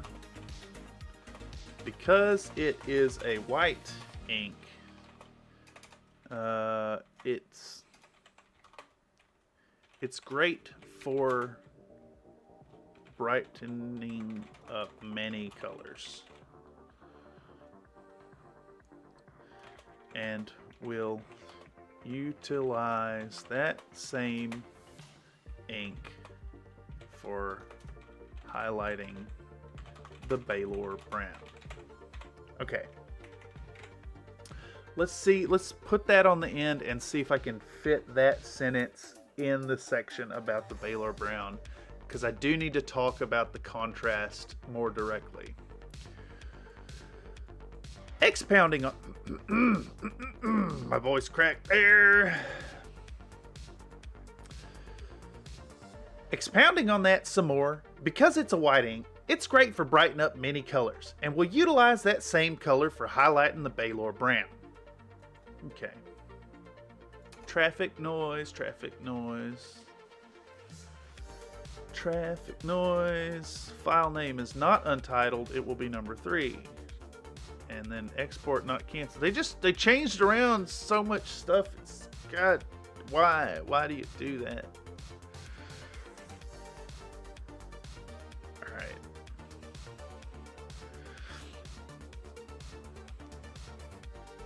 Okay. I could fill more space. Okay. Alright, let's reword that. Expounding on the use of this ink some more. Expounding on this topic some more. Because it's a pure white ink.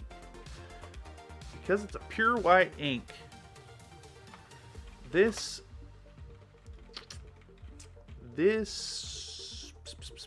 lightening agent is fairly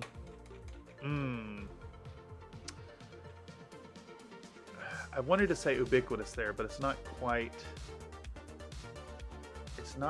right to use ubiquitous. Let's do synonyms for ubiquitous.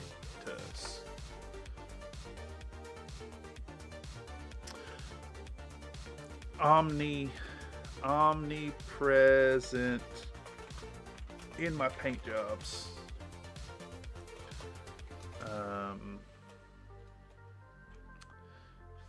Fairly present. Omnipresent in my paint jobs. It's great at brightening up just about any color without shifting the hue too much.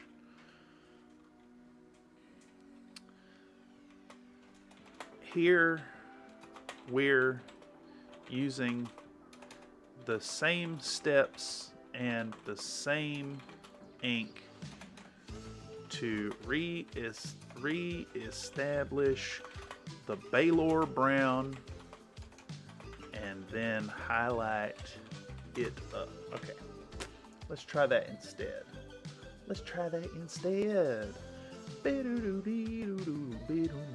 Gonna refresh this page. Okay. Live chat. Where were we at? Right here? Expounding on that. Let's get rid of this. Boop. Gone. Bow. Who to next? We're gonna do this here. Expounding on this topic some more, because it's a pure white ink, this lightening agent is fairly omnipresent in my paint jobs. You should flash Hugh the Borg on the screen. What's the reference there about Hugh? What's the significance? Because he's white? Hugh. Yes. Okay. Oh, God, that's good. Yes, we're gonna do it. I love it. It's gonna be there for like a tenth of a second. It's gonna be one of those spots that's hard to get and potentially get folks to scrub back. All right. Fairly omnipresent in my paint jobs. All right. Well, we're gonna cut a little bit off there.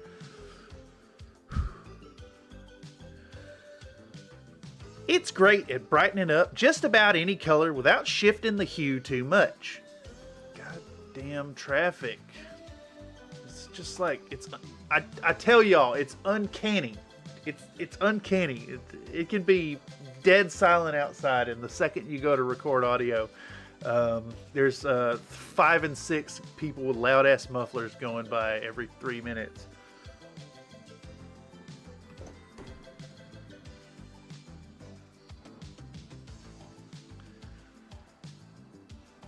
I think that was a moped, which are insanely loud in the city. It's great at brightening up, and then you get flustered and can't use words right. It's great at brightening up just about any color without shifting the hue too much. You gotta be kidding me with the traffic. I'm asking for like 10 seconds without some shithead with a busted muffler driving by. Insanity. It's great at brightening up just about any color without shifting the hue too much. Here we're using the same steps and the same ink to reestablish the Baylor brown and then highlight it up. Let's see, how long is that? That is... Oh my god, why is it so hard to click on stuff? 2 minutes, 1 second to 2:12.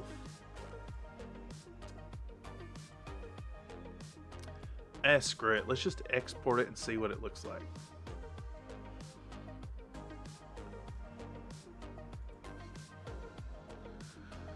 I mean, it's 8 o'clock at night on a Tuesday. Is that a reasonable rush hour?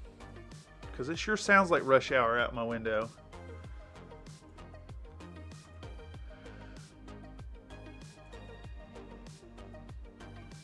All right. I'm trying to contain my rage here. What the hell? How did I went way over this time? That's fine. No, it's not fine.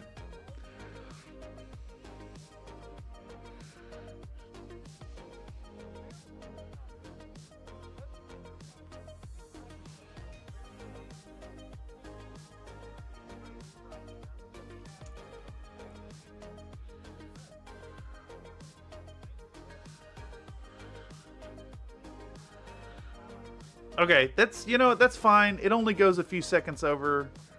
And then we could talk about all this right here. That's fine. All right, so let's do Hugh the Borg. Hugh the Borg. Images. I need Hugh. I need Mr. Hugh. Hugh. There's got to be a good one here. Gotta be a good one here. Oh. Let's see.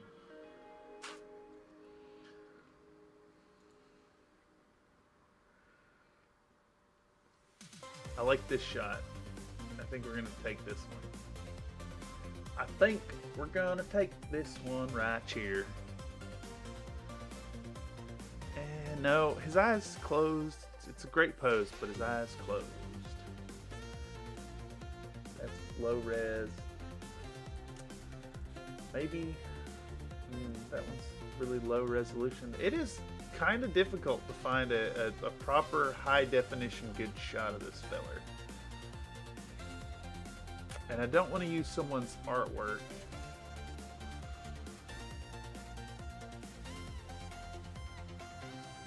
Oh, that's funny. Alamy stock photography has high-res images of that shot with the eyes open, but you got to pay for it.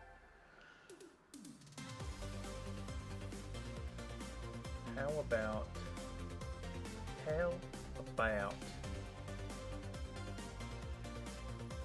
this one? This is good enough. This is good enough. We'll use that. So let's pull up Photoshop. Let's do some Photoshopping. Shopping in Photoshop.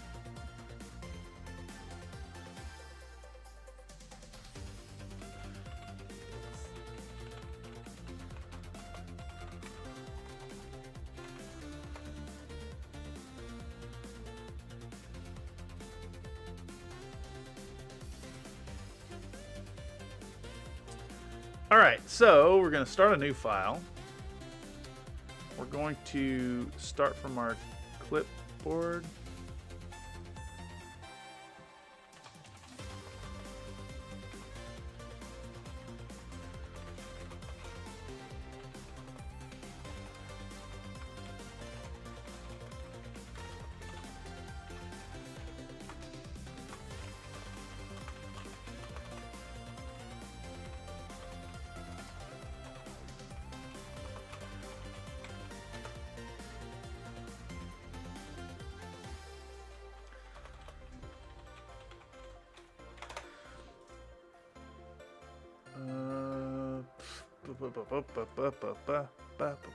Copy image, Photoshop, new file, clipboard, paste. Okay, and now how did we do this? I got to remind myself every time I hop into Photoshop. Considering how many people are leaving the city on vacations, yeah, not entirely. It's well, I mean, like right now, it's kind of nice and quiet out there, you know. But you go to press record on Audacity, and it gets bad.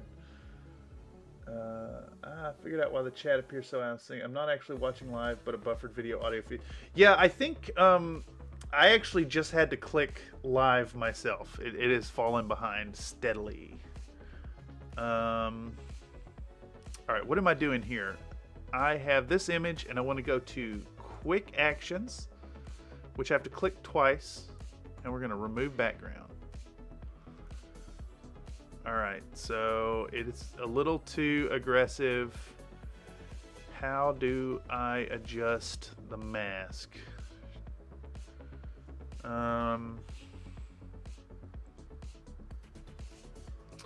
Okay, gonna have to research how to adjust mask Photoshop, because nothing in Photoshop is intuitive. Edit, paste, deselect. No, I want to. How to brush, edit, mask, Photoshop. Select the black mask. Select the brush tool by clicking on the icon or by pressing B on the keyboard. B. Nope, that's not how you do it. Refining a layer mask with the, oh god, Photoshop, like it's such a good program in that all the stuff you can do, but my god, trying to figure out how to use it is absurd. I just took a semester on how to use it, and I still don't know how to use it. Oh my god, just why is this I'm looking at a like essay length tutorial on how to do this instead of just telling me where the tool is. That's all I want to know. Watch the full video, a 28-minute long video. To access your brush tool, simply press B. Bullshit. B for bullshit. Alright, so I have now double-clicked on the mask layer. Just by chance, I just double-clicked on the mask layer and it's working. Not what it's telling me to do. So, no, B does not pull that up. Double-clicking on the mask layer pulls up the entire interface. Jesus Christ, you're wrong. CreativeRaw.com. You're a liar. Oh my god, another Nate seems to have psychic powers. His comments pop up way before they make sense in what I'm seeing. Oh, so I guess even though your live feed is behind, the chat is still happening in real time. That's funny. Very funny. Alright, I just need this tube. Tubes and tube-related products. Test. I see a test. Test popped up. Oh, I'm not even live. So yes, I had to click the thing. I think maybe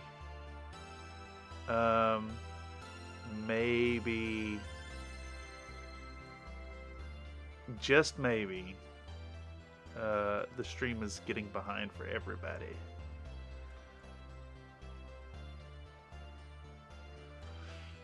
Okay, all that just because I wanted that tube in there, and his tube related. Oh, and I should have feathered it too. Nope, that feathers the whole thing. Woo appears. Chat scrolls live even when buffered. Yeah, exactly. Okay, how do I zoom? How do I zoom? Alt to zoom in here. And how hold Alt to remove. There we go. Yay! I think Photoshop is probably too far gone at this point for them to start mucking with menus and making it more intuitive, because the people who use it, know how to use it. But I just really want to point out that it's better when your product's a little more intuitive. So, for any of those of you out there who are mucking around and trying to remove background, if you double click here, let me hide myself real quick. Where am I at? Working Premiere, TV in the corner, off. You got this little layer mask right here, and you double click it, and it pulls up this view mode, and that's how you adjust your mask layer with a brush. Not B for brush, like using a brush everywhere else in Photoshop, but you double click on the thingamabob, and it won't let me zoom in and out for some reason now. Why can't I zoom in and out? I can't. Alright, Alt scroll wheel is no longer working to zoom. Oh, I hate Photoshop so much! I hate it so much. It's so stupid. I need to zoom in. Oh, and now, for no reason, the thing I was just saying doesn't work while doing the thing works. Photoshop bad. Paint.net superior. In fact, the only reason I'm using Photoshop here is because it has an AI assisted background remove, which will save me like 20 minutes. And I'm gonna quick export hue. And I spelled hue with an M, which is how you spell it. All right, let's see if our image exported correctly. Oktavia Grimsdottir, and we're looking for Mew. That's M-U-G-H. Yep, perfect. Good enough, pal. All this silliness. But see, it's worth it because the silliness reigns supreme. All right, let's turn back on Little TV in the corner.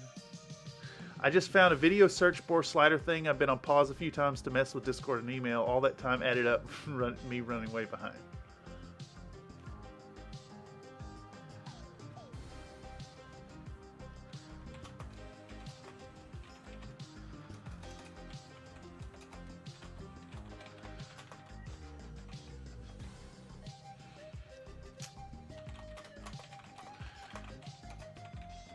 Alright, sorry, there's a compelling discussion happening in the Battletech channel on Country Fried Minis Discord, where a community member is making the assertion that a tag laser is a weapon.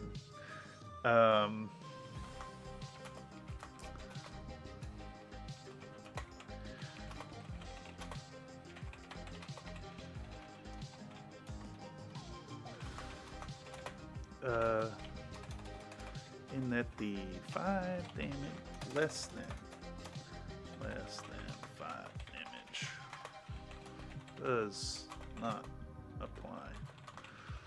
Who could never. Okay, back to what we're doing. Where are we at? Oh my, I got another. How do you again? I find myself in a stream tonight, and I have to pass. tear, smiling face with tear. Okay.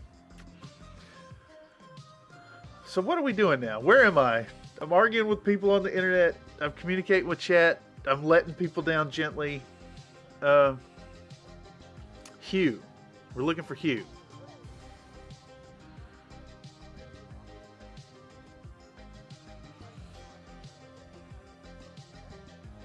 Hugh, right there. There it was. Where's the waveform? Hugh too much. Woo, I'm live. Damn, I'm a slow wit in this digital ace. You know what? I feel that, Iron Elemental. I feel that so strongly. Hue. Shifting the hue. Hue. Hue too much. So we want hue right there. Pow, we found it. We're going to pull open our file. We're going to find mu, M-U-G-H, and we're going to zoom out to make sure we're not overwriting anything. I almost did. And we're going to have it there for, how long is this?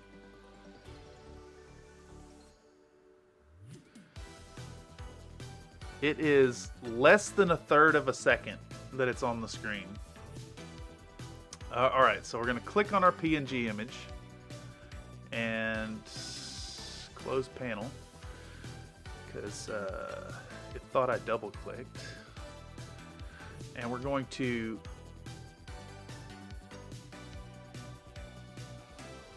do I just do that with it? Do I do that with it this time? Scale 120%. Yes. I want people to have no idea what they just saw and pause the video and go back to it. God, what a deep inside joke this is. All right. Let's see. Let's watch it.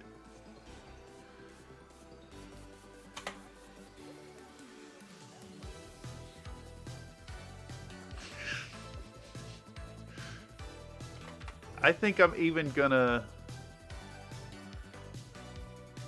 What's the problem here? We're gonna do an opacity thing. We're gonna make it even more of a flash. I'm gonna increase the length by 1 frame, and we're gonna do the whole... blend thing, so it's a little less jarring. Bink, bonk, bink, 0%. So it's at full opacity for 1, 2, 3, 4, 5. For 1/6 of a second, it's on the screen at full power. Yeah, perfect. God, it's so stupid. Thank you yet again, another Nate. Make him slide across because he's shifting. Totally recognizable though. I think a slide might be too much. Or okay. I think I could do position scale right here. I mean, it's there real quick. So let's actually take the position off the screen like so. And maybe even remove this keyframe and that keyframe.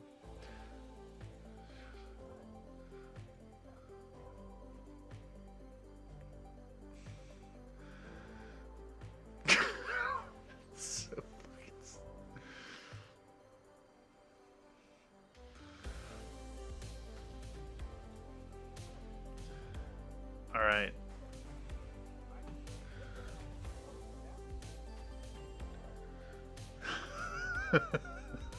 That's so dumb. All right. Okay, I think what I need to do, the fade out after the slide in is a little jarring. So we're going to increase the duration by 6 frames. So it's still only half a second. We're going to remove those opacity changes. And then how long is our slide on? 1, 2, 3, 4. We'll make that a clean 1/6 of a second. And then we're going to do the same as a slide off. Damn it, select what I clicked on there, Premiere. Bink. There we go. And then 1, 2, 3, 4, 5. And we want to match the values here. So 18, 1860, and negative 775. 1860, negative 775. 1860, negative 775. Let's see what that looks like. It is so fun to see you deliberately put these things in, while in some videos I thought there was a screen glitch. The fast ones are hard to find on the video slide bar too. Yeah, I mean, this one is half a second. So if it's like a 20-minute plus video and you're doing a slider bar on the phone, it's basically going to be impossible to hit. It's almost like a subconscious impact. Yeah, okay, yeah, the slide is a good idea. All right, I agree. Let's do that once more just for posterity. We'll go back.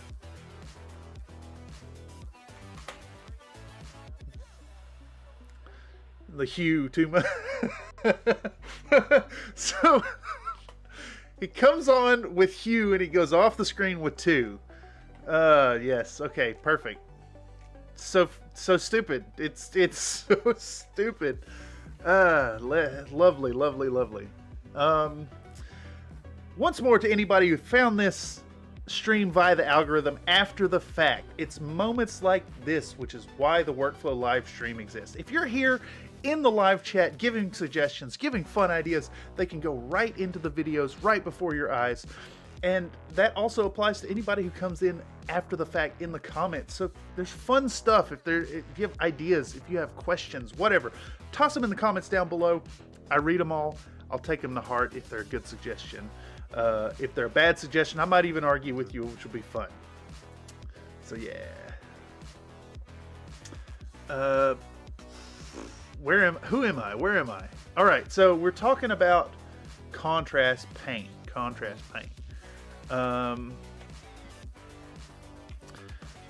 Digressing. It's at this point in the process that I want to talk to y'all about one of my favorite tricks in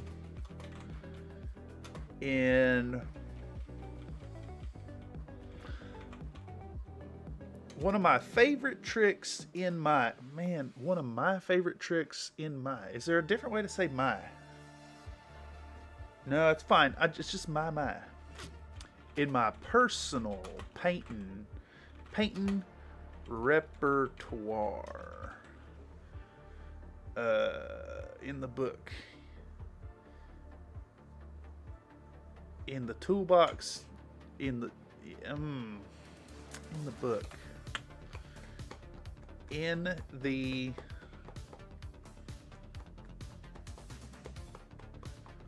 favorite tricks in the box that constitutes my, I'm just back to my again, constitutes this country fried painting repertoire. And that's Mr. James Workshop's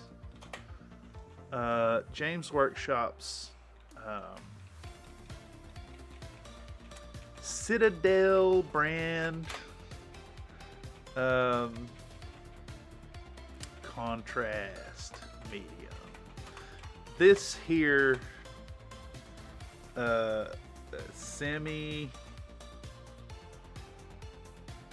trans this here trans this here slick gossamer fluid can transform any of your favorite acrylic paints into a magic the favorite tricks.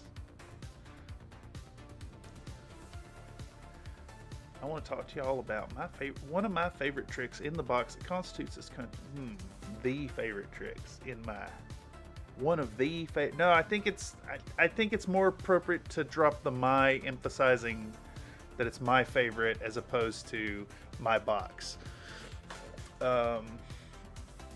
Transform any of your favorite, I've said favorite twice, into your chosen acrylic paints into a magic goopy stain that works just like any other contrast tone. Here we're choosing to using the same apple barrel turquoise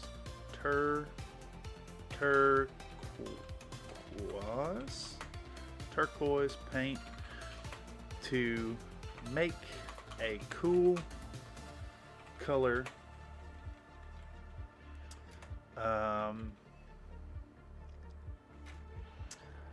a cold.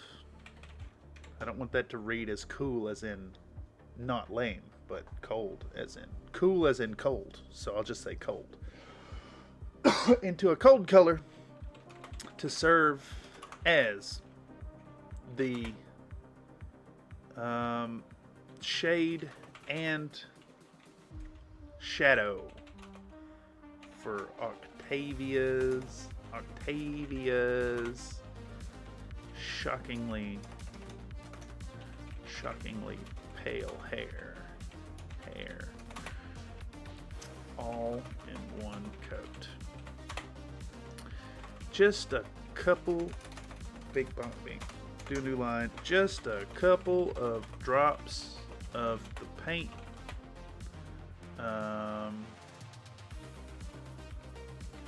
With a hearty squirt of our white fluid into it, will mix up and make a fantastic tone,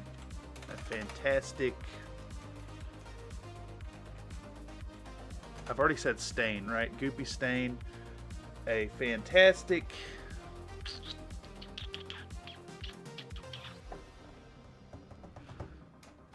and make a proper one step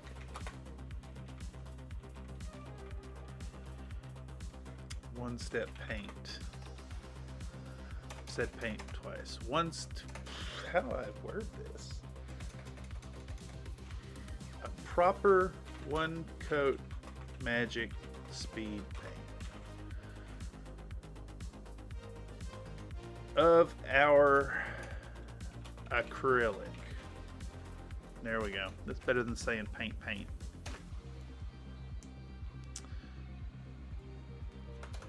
We'll apply this thinned.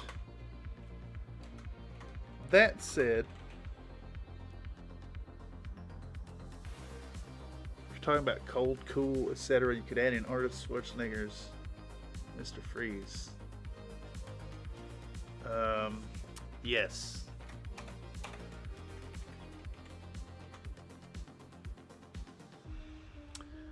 Cool, cold, and then we're going to use Mr. Freeze, then I need to put in a line about they were choosing to using the same apple barrel turquoise paints to make a cold color that serves as the shade and shadow for Octavia's shockingly pale hair all in one coat.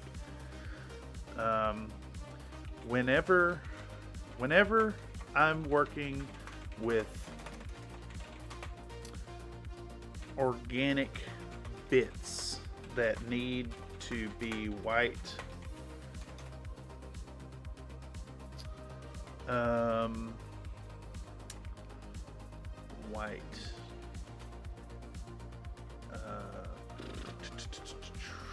such as platinum hair or wings, I opt for a nice pale blue or bluish color. All right, let's see if we can put an actual line from the movie in there. Mr. Freeze lines Batman. God, they're so bad. God, it's bad. It's so bad. I shall repay them.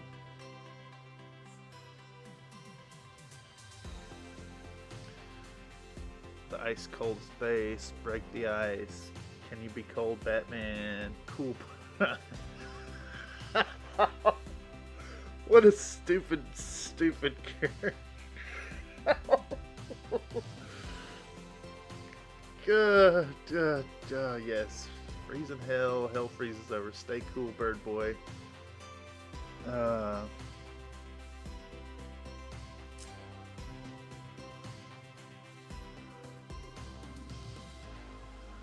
Everyone chill. It's a cold town. Revenge. None of them seem to...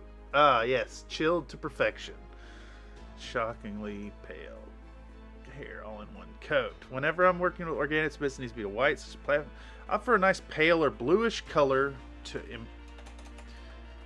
impart a properly cold tone to the work. Here in the case of Octavia's hair, Octavia's I've said hair. I've said hair 3 times. Platinum hair. It's fine. Who cares? Here in the case of Octavia's hair, we'll emphasize both her Icelandic aesthetic and the tonality of her dew. Of her mop top. I emphasize both her Icelandic aesthetic and the tonality of her mop top with the same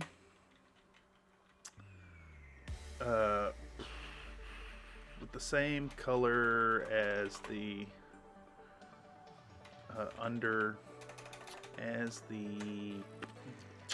overalls.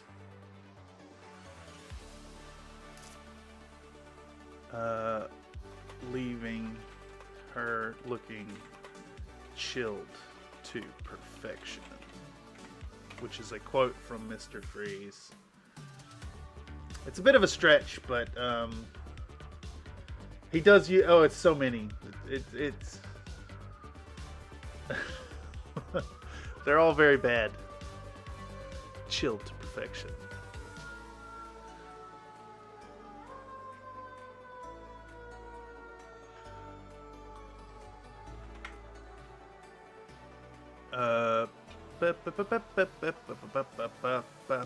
Okay, with the same colors overall. I think I'm gonna put the last line just a couple of drops of our acrylic with a heavy squirt of the white fluid right after saying slick glossamer fluid. White liquid. Paint. All right, let me, in the case of,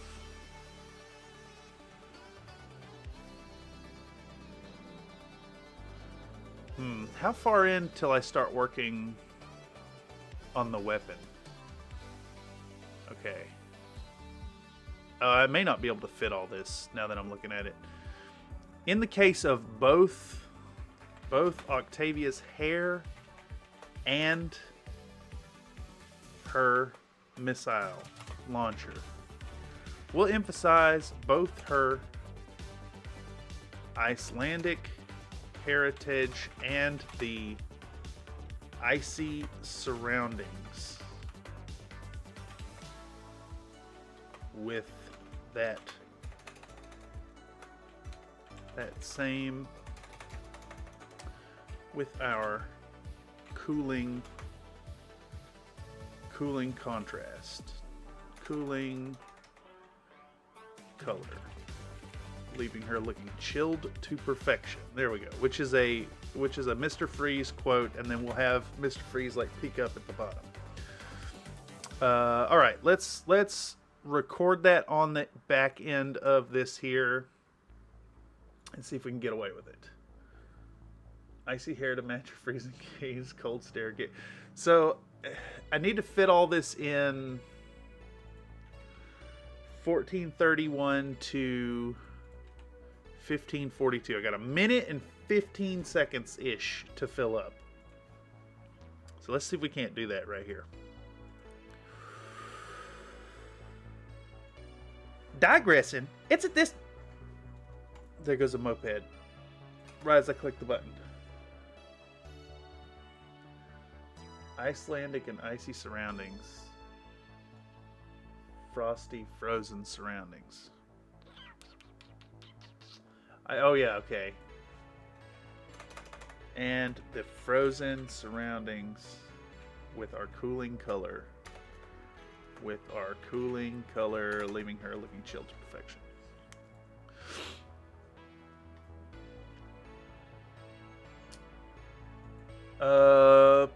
Let's see. Mr. Freeze chilled to perfection.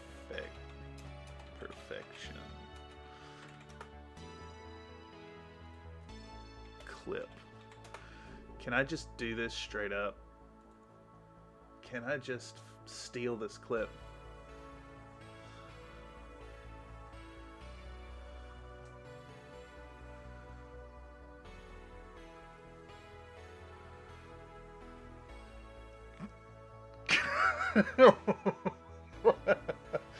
God, I'm gonna have to watch this film again. It's so bad.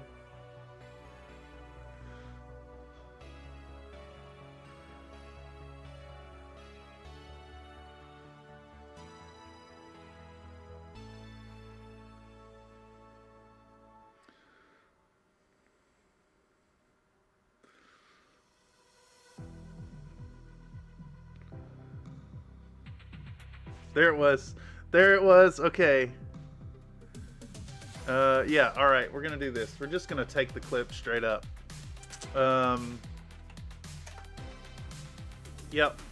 I'm just brazenly doing this. It should be short enough that it won't trigger any kind of copyright. And definitely falls in fair use. Yeah, we're gonna cram in this here 480p clip. God, it's so dumb. It's so dumb.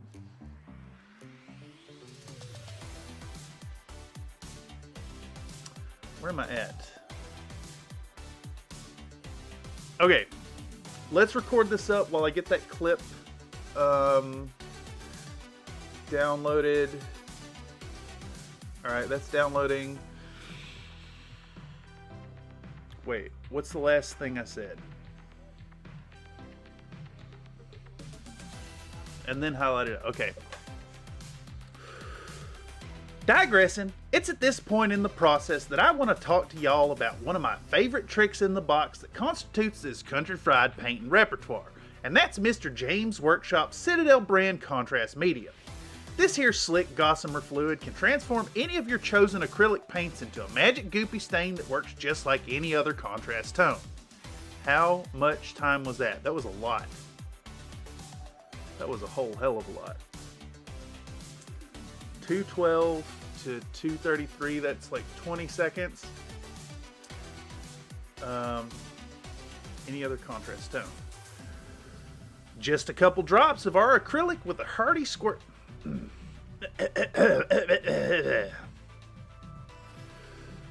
Just a couple drops of our acrylic with a hearty squirt of our white liquid into it will mix up and make a proper one coat magic speed paint.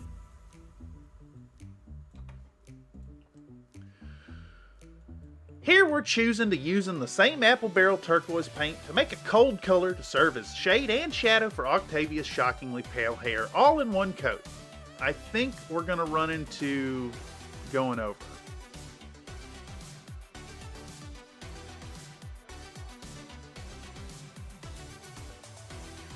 We're at 212 at the start.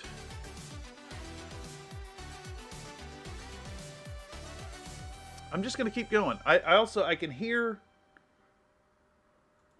there is a garbage truck picking up trash. And I've got a really high pitch. God, it's uncanny how the noise happens when I click the record button.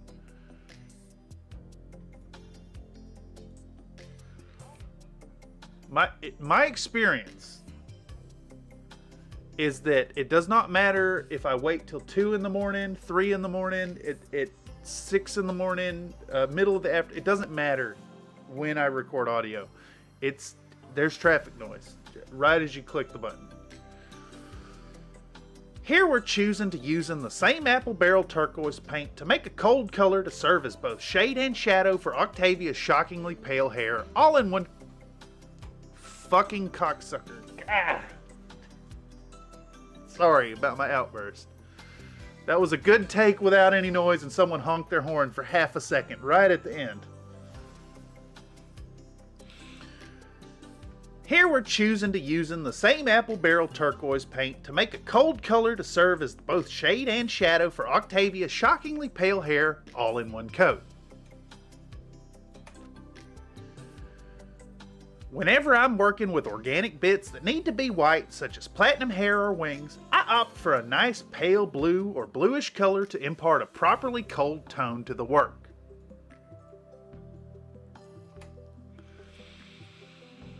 Here in the case of both Octavia's hair and her missile launcher, we'll emphasize both her Icelandic heritage and the frozen surroundings with our cooling color, leaving her looking, I think that might just work. Export other. Alright. Boom. Export. Here we go. Yes, replace. Insane preset. Here we go. Project panel. This should update. This length should update. Or maybe it already has.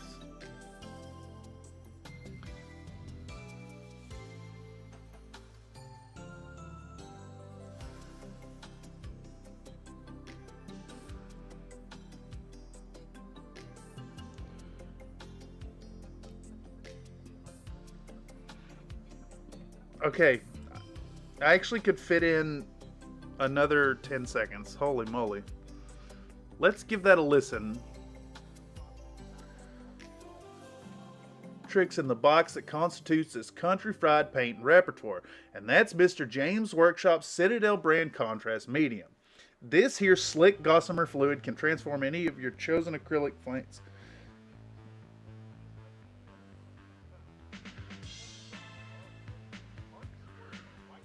Okay, white liquid, proper coat. Here we're choosing to using the same apple barrel turquoise paint to make a cold color serve as... Okay, all in one coat. I think We can pack in a sentence right here to further emphasize that cold feel. We'll also use that same contrast color to put a wash along the lower half of her weapon.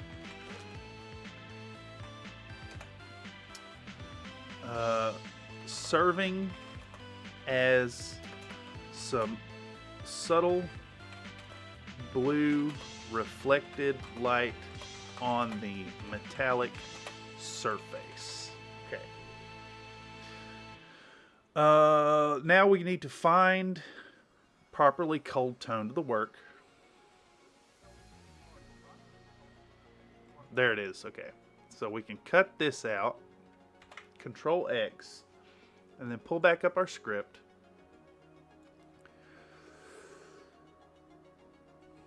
Traffic going by.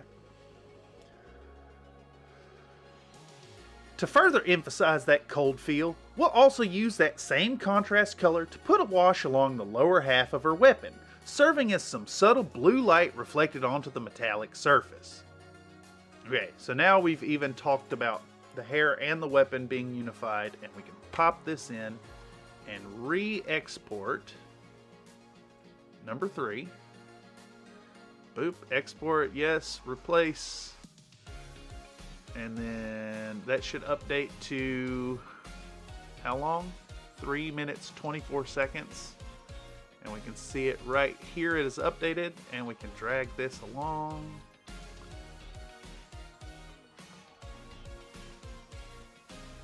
Yeah, okay. That it went a little over, but that's fine.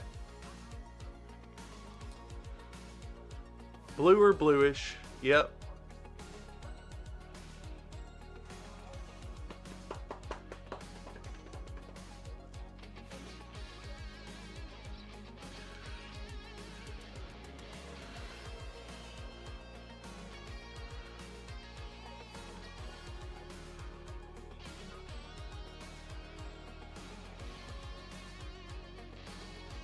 Okay. Alright, so now I need to take all this. Actually, no. I need to go to my downloads folder and then cut this thing out and then go back here and pop it in and rename this to Mr. Freeze. And we're going to do a super obscure reference that nobody will get. And I'm going to create a new sequence called Freeze, and we're going to dump in Mr. Freeze right here. Keep existing settings, and it's 480p, so it's got to be blowed up huge. We'll make it 210, 220, 230. And then they had some kind of weird positioning thing with a black bar on top, so we're going to bump that up, and then I'll reference over here where I need to be. It's 40 seconds in. So the reason I've tossed this in a new sequence is so I can just very handily go to the same timestamp as the video.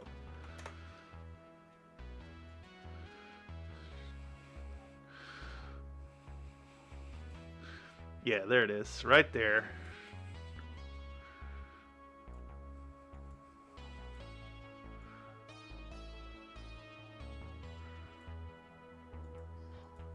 That's it, right there.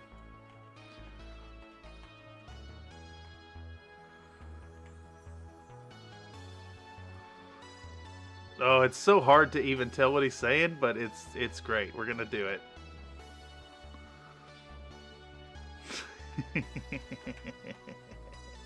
Oh, it's so dumb.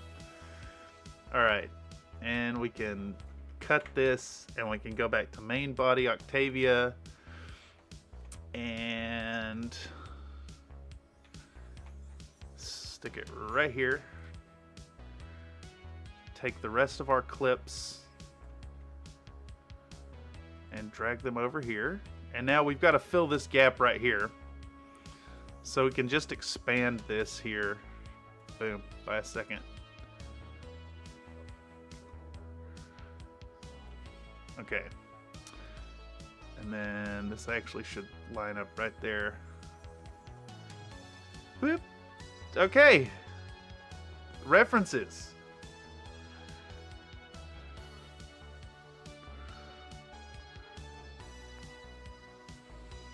Amazing. Okay, that's so dumb, and I love it. I am here for it. Oh, man. This is... I think it's worth mentioning this is also why videos take forever to get done and come out. Because I find myself just doing all kinds of nonsense. All right. And I think at this point, I'm going to hop up for 60 seconds, 90 seconds. I'm going to get a bottle of water and stretch my legs for half a second. I will be right back, y'all. So let's go to the BRB screen.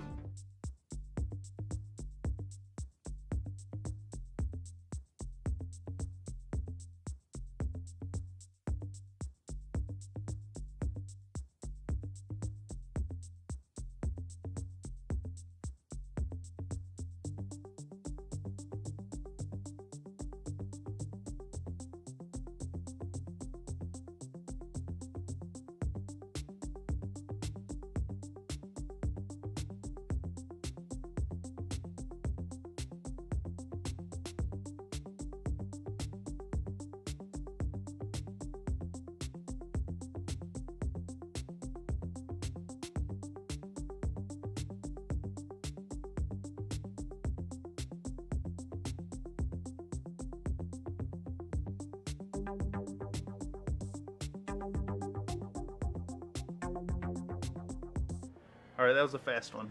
That was a fast one, y'all. I just wanted my crystal geyser. I like the bubbles.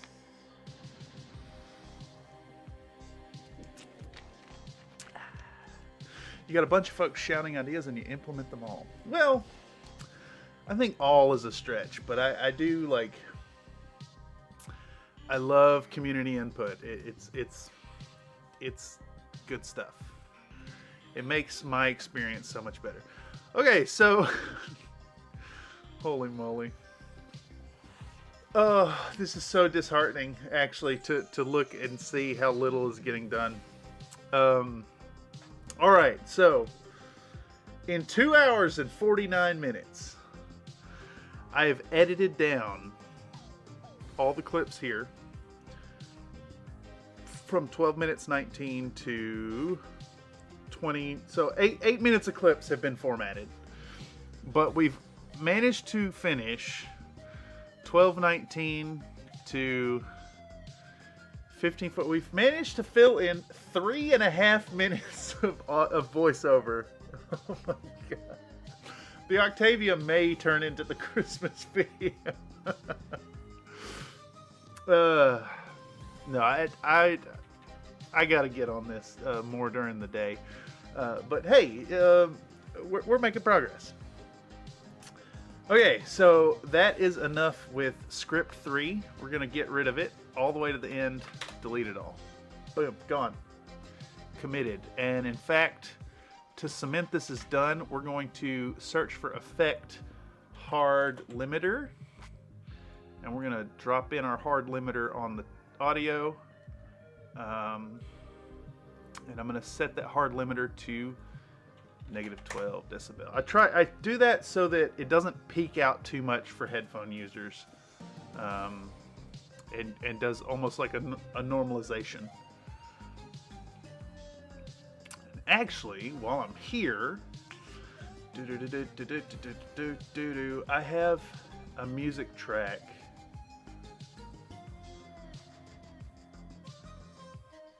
Let me see if I copied it to my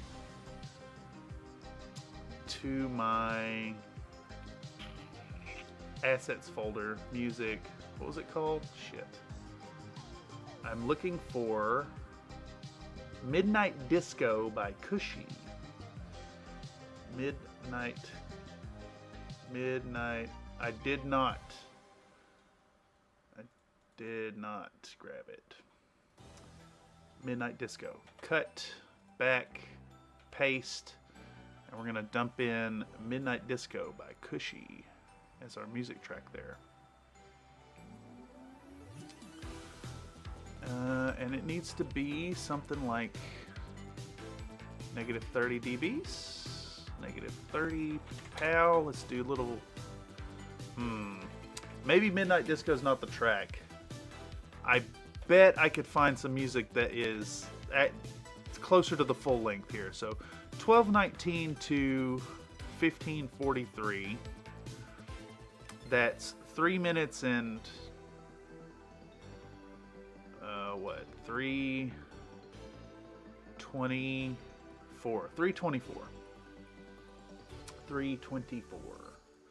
3:24. We're gonna go Epidemic Sound. We're gonna pop it over here.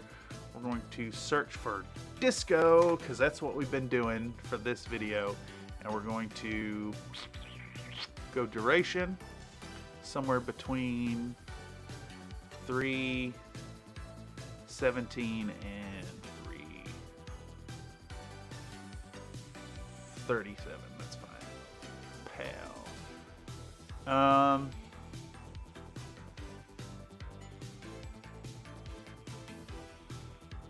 It's a little too much house.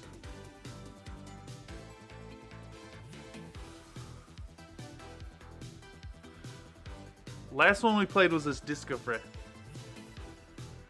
It's a little funk. All right, let's how do I should be able to do this again where y'all can hear it. Let's do.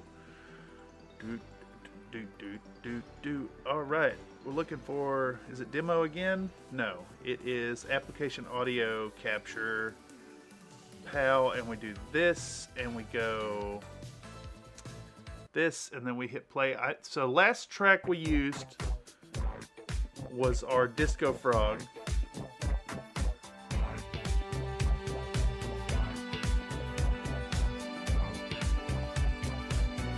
And I kind of want to keep that, feel going. So what about, which one was I just on? I was just clicking on one of them. I think it was this one.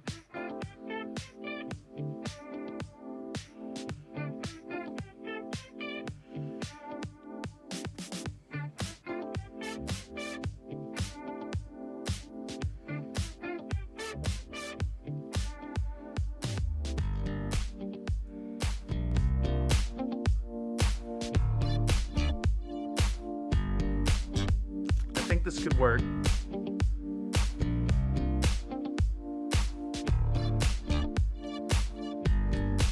I think it's got that same wonk wonk that the Froggy Disco was doing.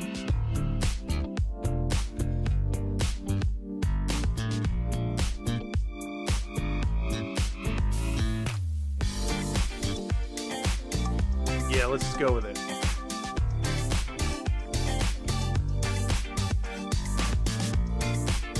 What was that called? Straight Up, Get Down.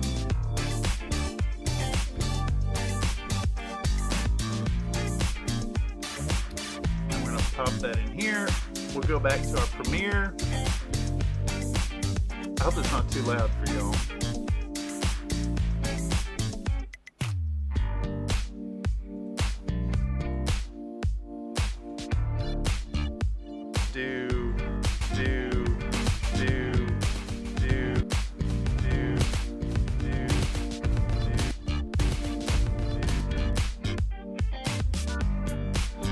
What is going on here? Oh my God. Yes, we can bring this down some.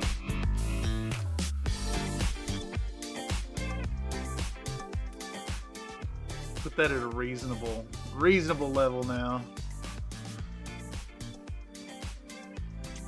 We're gonna dump it in here. Yeah, it looks just right. Just right, just right. And we're gonna do level -30.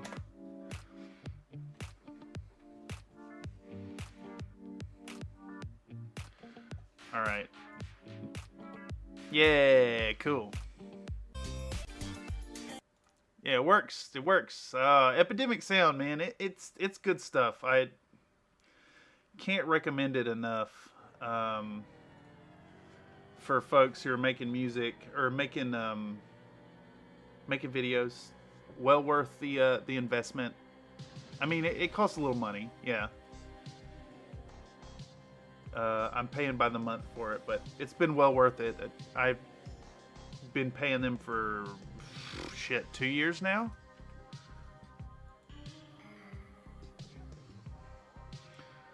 All right, let's just do a playthrough right here. How do I do this? Let's pop this up full screen. Well, let me check the levels first before I do this.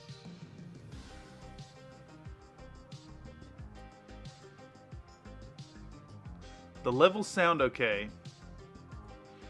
So if I were to application audio capture, and then we'll capture Premiere Pro, and then I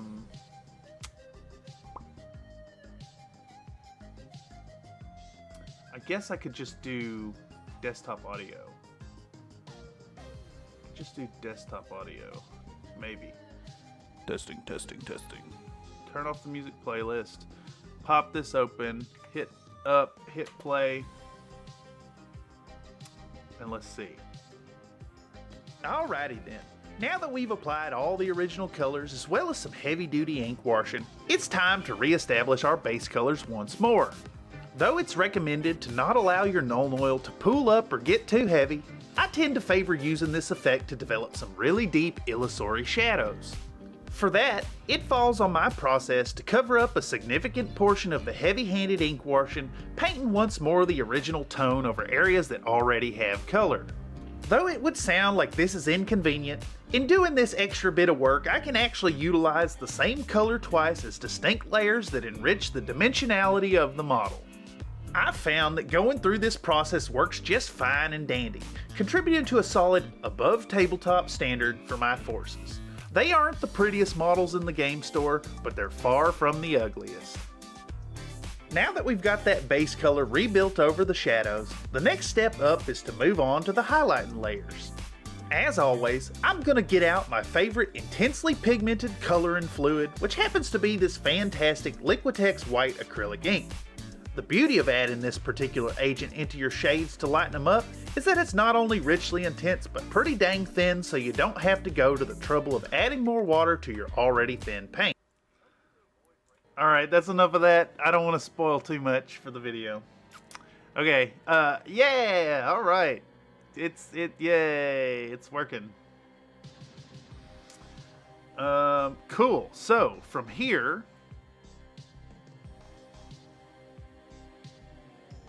you know, we're sitting at 3 hours. I kind of want to stop and take a break, but let's push on through right here. The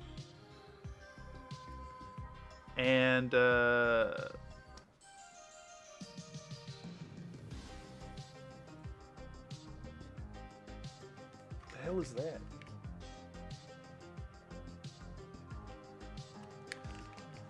My neighbor is like drumming or something.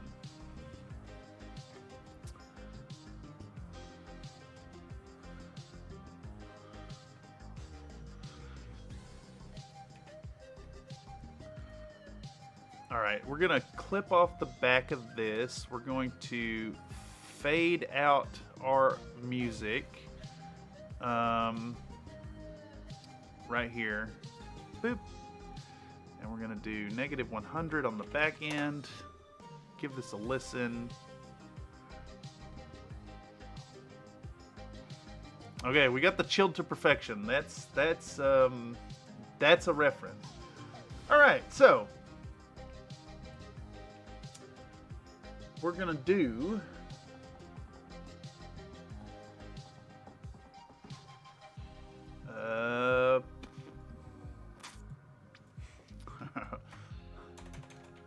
we're gonna say, isn't that fun? Isn't that fun? Now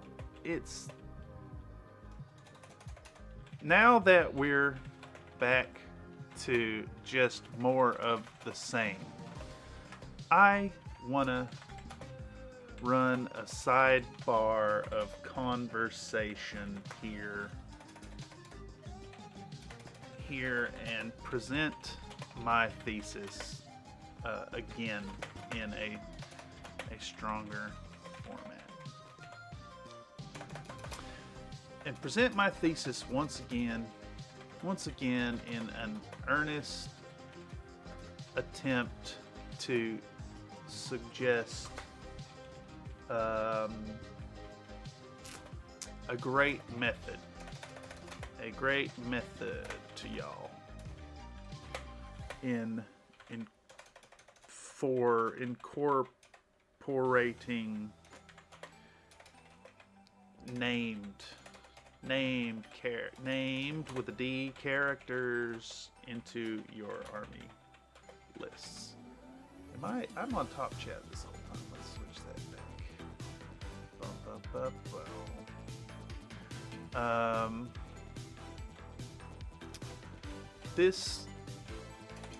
The method, don't worry about the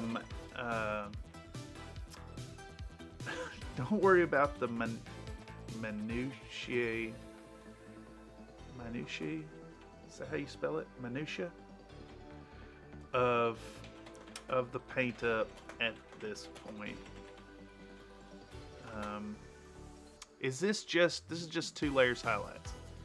2 layer highlights. Bing bong, bing bong, bong. Same thing. We're adding in white.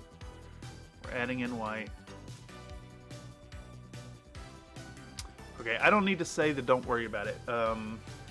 So we're gonna fill 15:45 to 17:15. So a full minute and a half is gonna be spent right here talking about.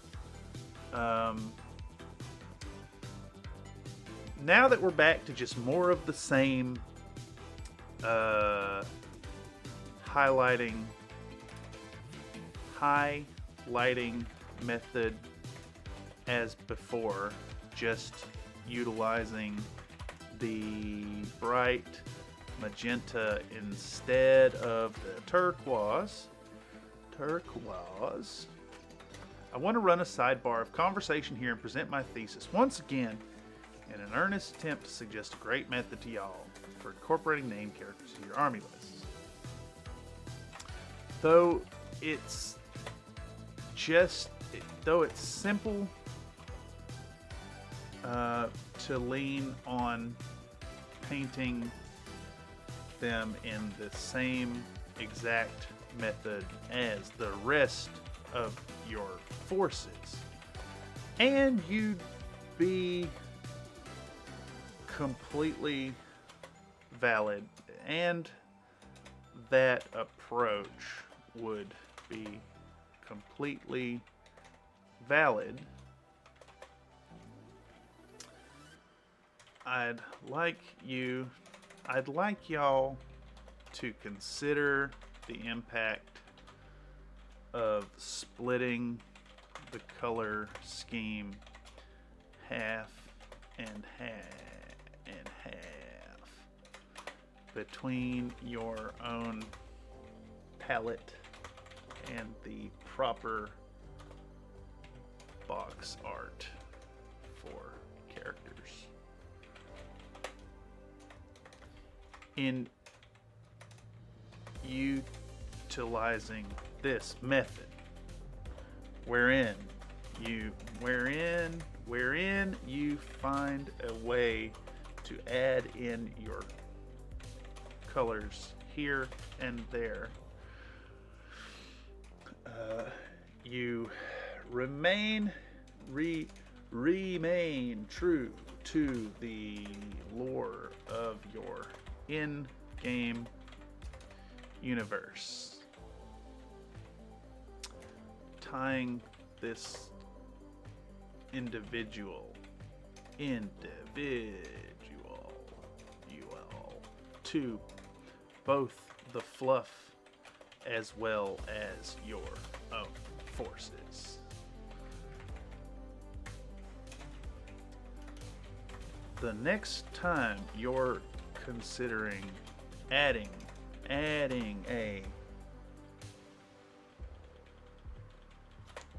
personality replete with special rules to your band of skirmishers, give a nod to the developers and their flavorful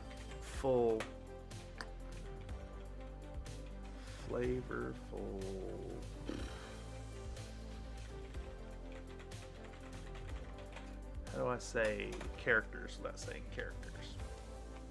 I've said personalities, I've said characters, I've said, and they're flavorful, unique individuals that have a home broader than a mere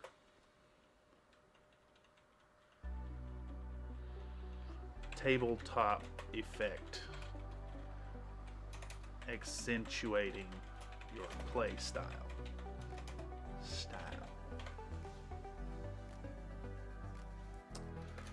Plus, it's fairly simple to do this, as shown by the choices I've made in this project.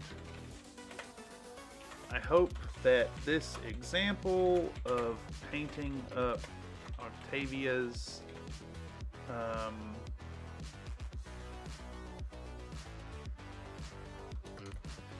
cold weather gear in the proper high visibility colors, while also retaining the typical jumpsuit colors of light infantry within the candy corps regalia, fatigue standard.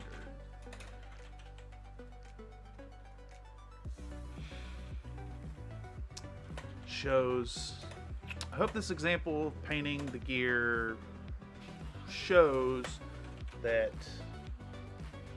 finding the middle ground between these two schemes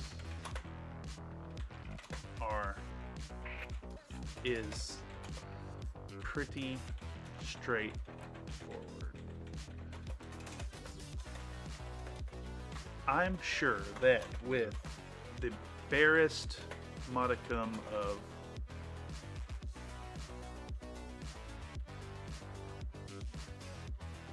calculation in your application of coloration, your own characters will easily find your own paint up of characters will easily find that middle ground which straddles the line between your own interpretation and canonicity.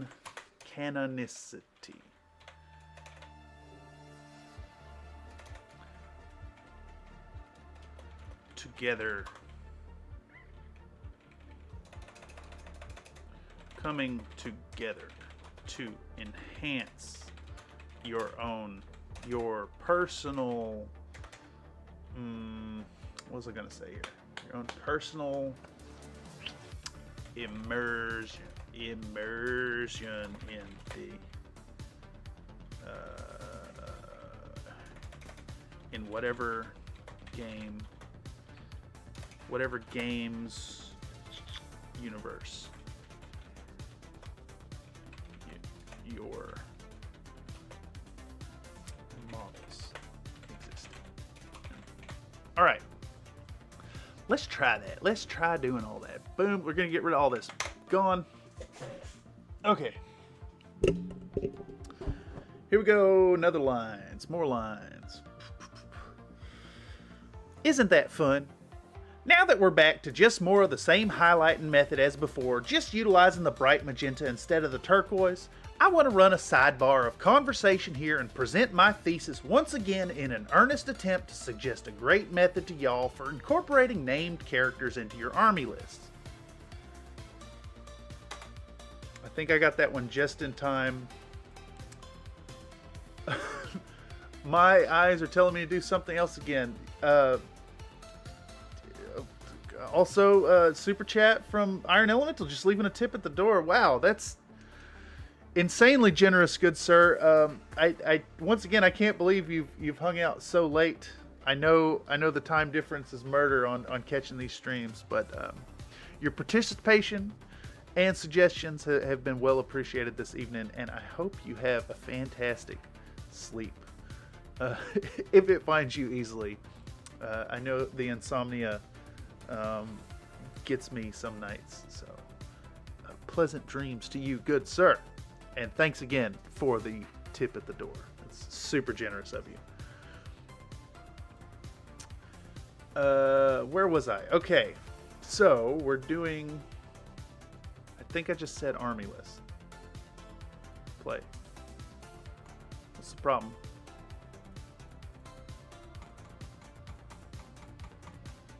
What's the problem? What is the problem? What is the problem? What is the problem? What is the problem?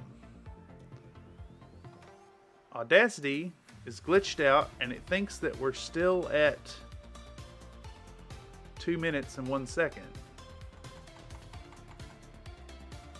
Alright, let's open up a new instance of Audacity.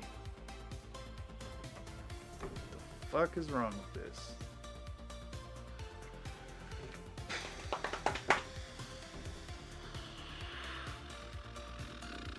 I don't know what the problem is. Yeah, it still thinks I'm on the last.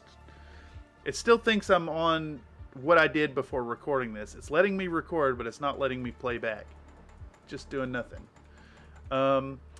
You know what? It seems like this update for a program that worked fine before they updated it, broke it where it doesn't work. So let's close this. We're just gonna have to re-record it because they're paste. I can't paste. It just dumps that right out of the clipboard like it doesn't even exist. Oh, you gotta be fucking kidding me. I highly regret updating Audacity. It worked before the update. It didn't do this crap. And the export function worked a lot better and faster with less clicks. Alright, let's do what we just did all over again. Isn't that fun? Now that we're back to just more of the same highlighting method as before, just utilizing the bright magenta instead of the turquoise, I want to run a sidebar or conversation here and present my thesis once again in an earnest attempt to suggest a great method to y'all for incorporating... I can do this in one breath, I know I can.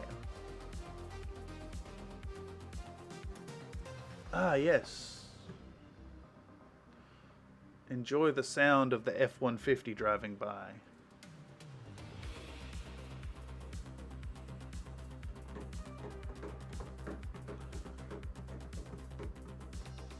I think the roads are wet outside too, so I can hear the tires on the pavement.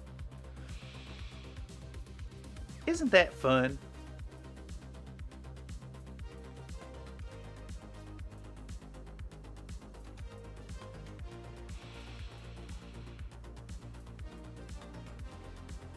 Waiting for the traffic to go by. Now, isn't that fun?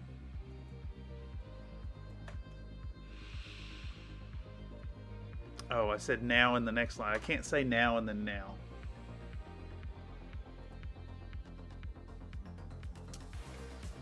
Waiting on the traffic.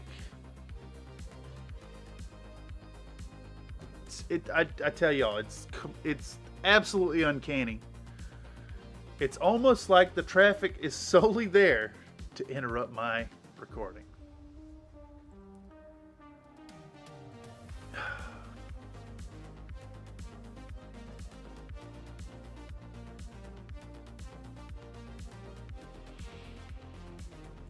Isn't that fun? God, you gotta be kidding me! It's like literally, I can't even get 3 seconds. Not even 3 seconds.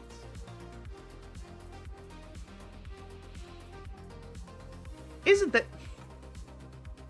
You know what I'm saying? Like, it finally gets quiet and then some fuckface honks his horn right as I hit the button. God damn, dude.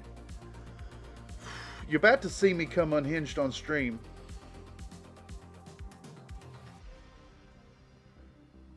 Isn't that fun?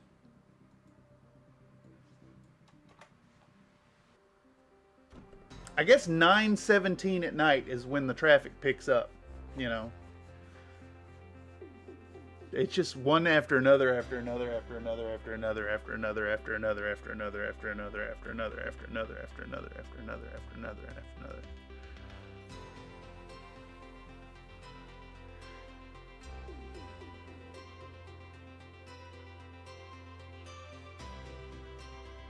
Like, okay, so the noise is not going to come through on the stream as bad because I've got a limiter on it here.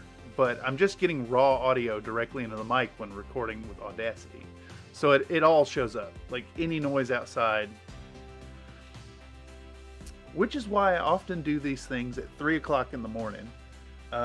Which even then, even at 3 o'clock in the morning, traffic has an uncanny ability to have shitheads on mopeds and F-150s drive by as I'm trying to record. And actually, I tell you what, this is pissing me off to an insane degree. And I am losing my cool and I'm losing my nerve. So, I think I'm just going to end the stream. That's where I'm at. I'm going to end the stream and walk away from it to where I can you know, record the stuff. Take 2 hours to record 30 seconds worth of audio, as happens so often while recording these things. But that said, and notwithstanding, this has been another fun stream, another work in progress. We've been 3 hours in, and we've gotten 3 minutes, 2.5 minutes worth of voiceover done. So yeah, I still have a ton of work. I had thought,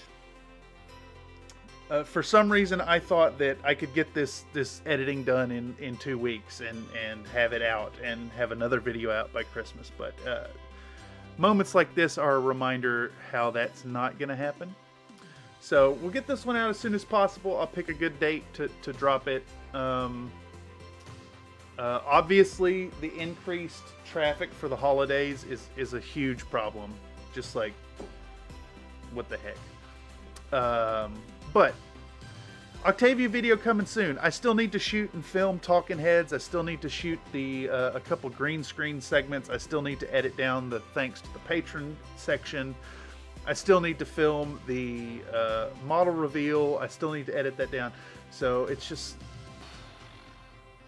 I mean, if it takes 3 hours to voice over 3 minutes, we're looking at maybe like another 6-8 hours worth of editing minimum going into this. So,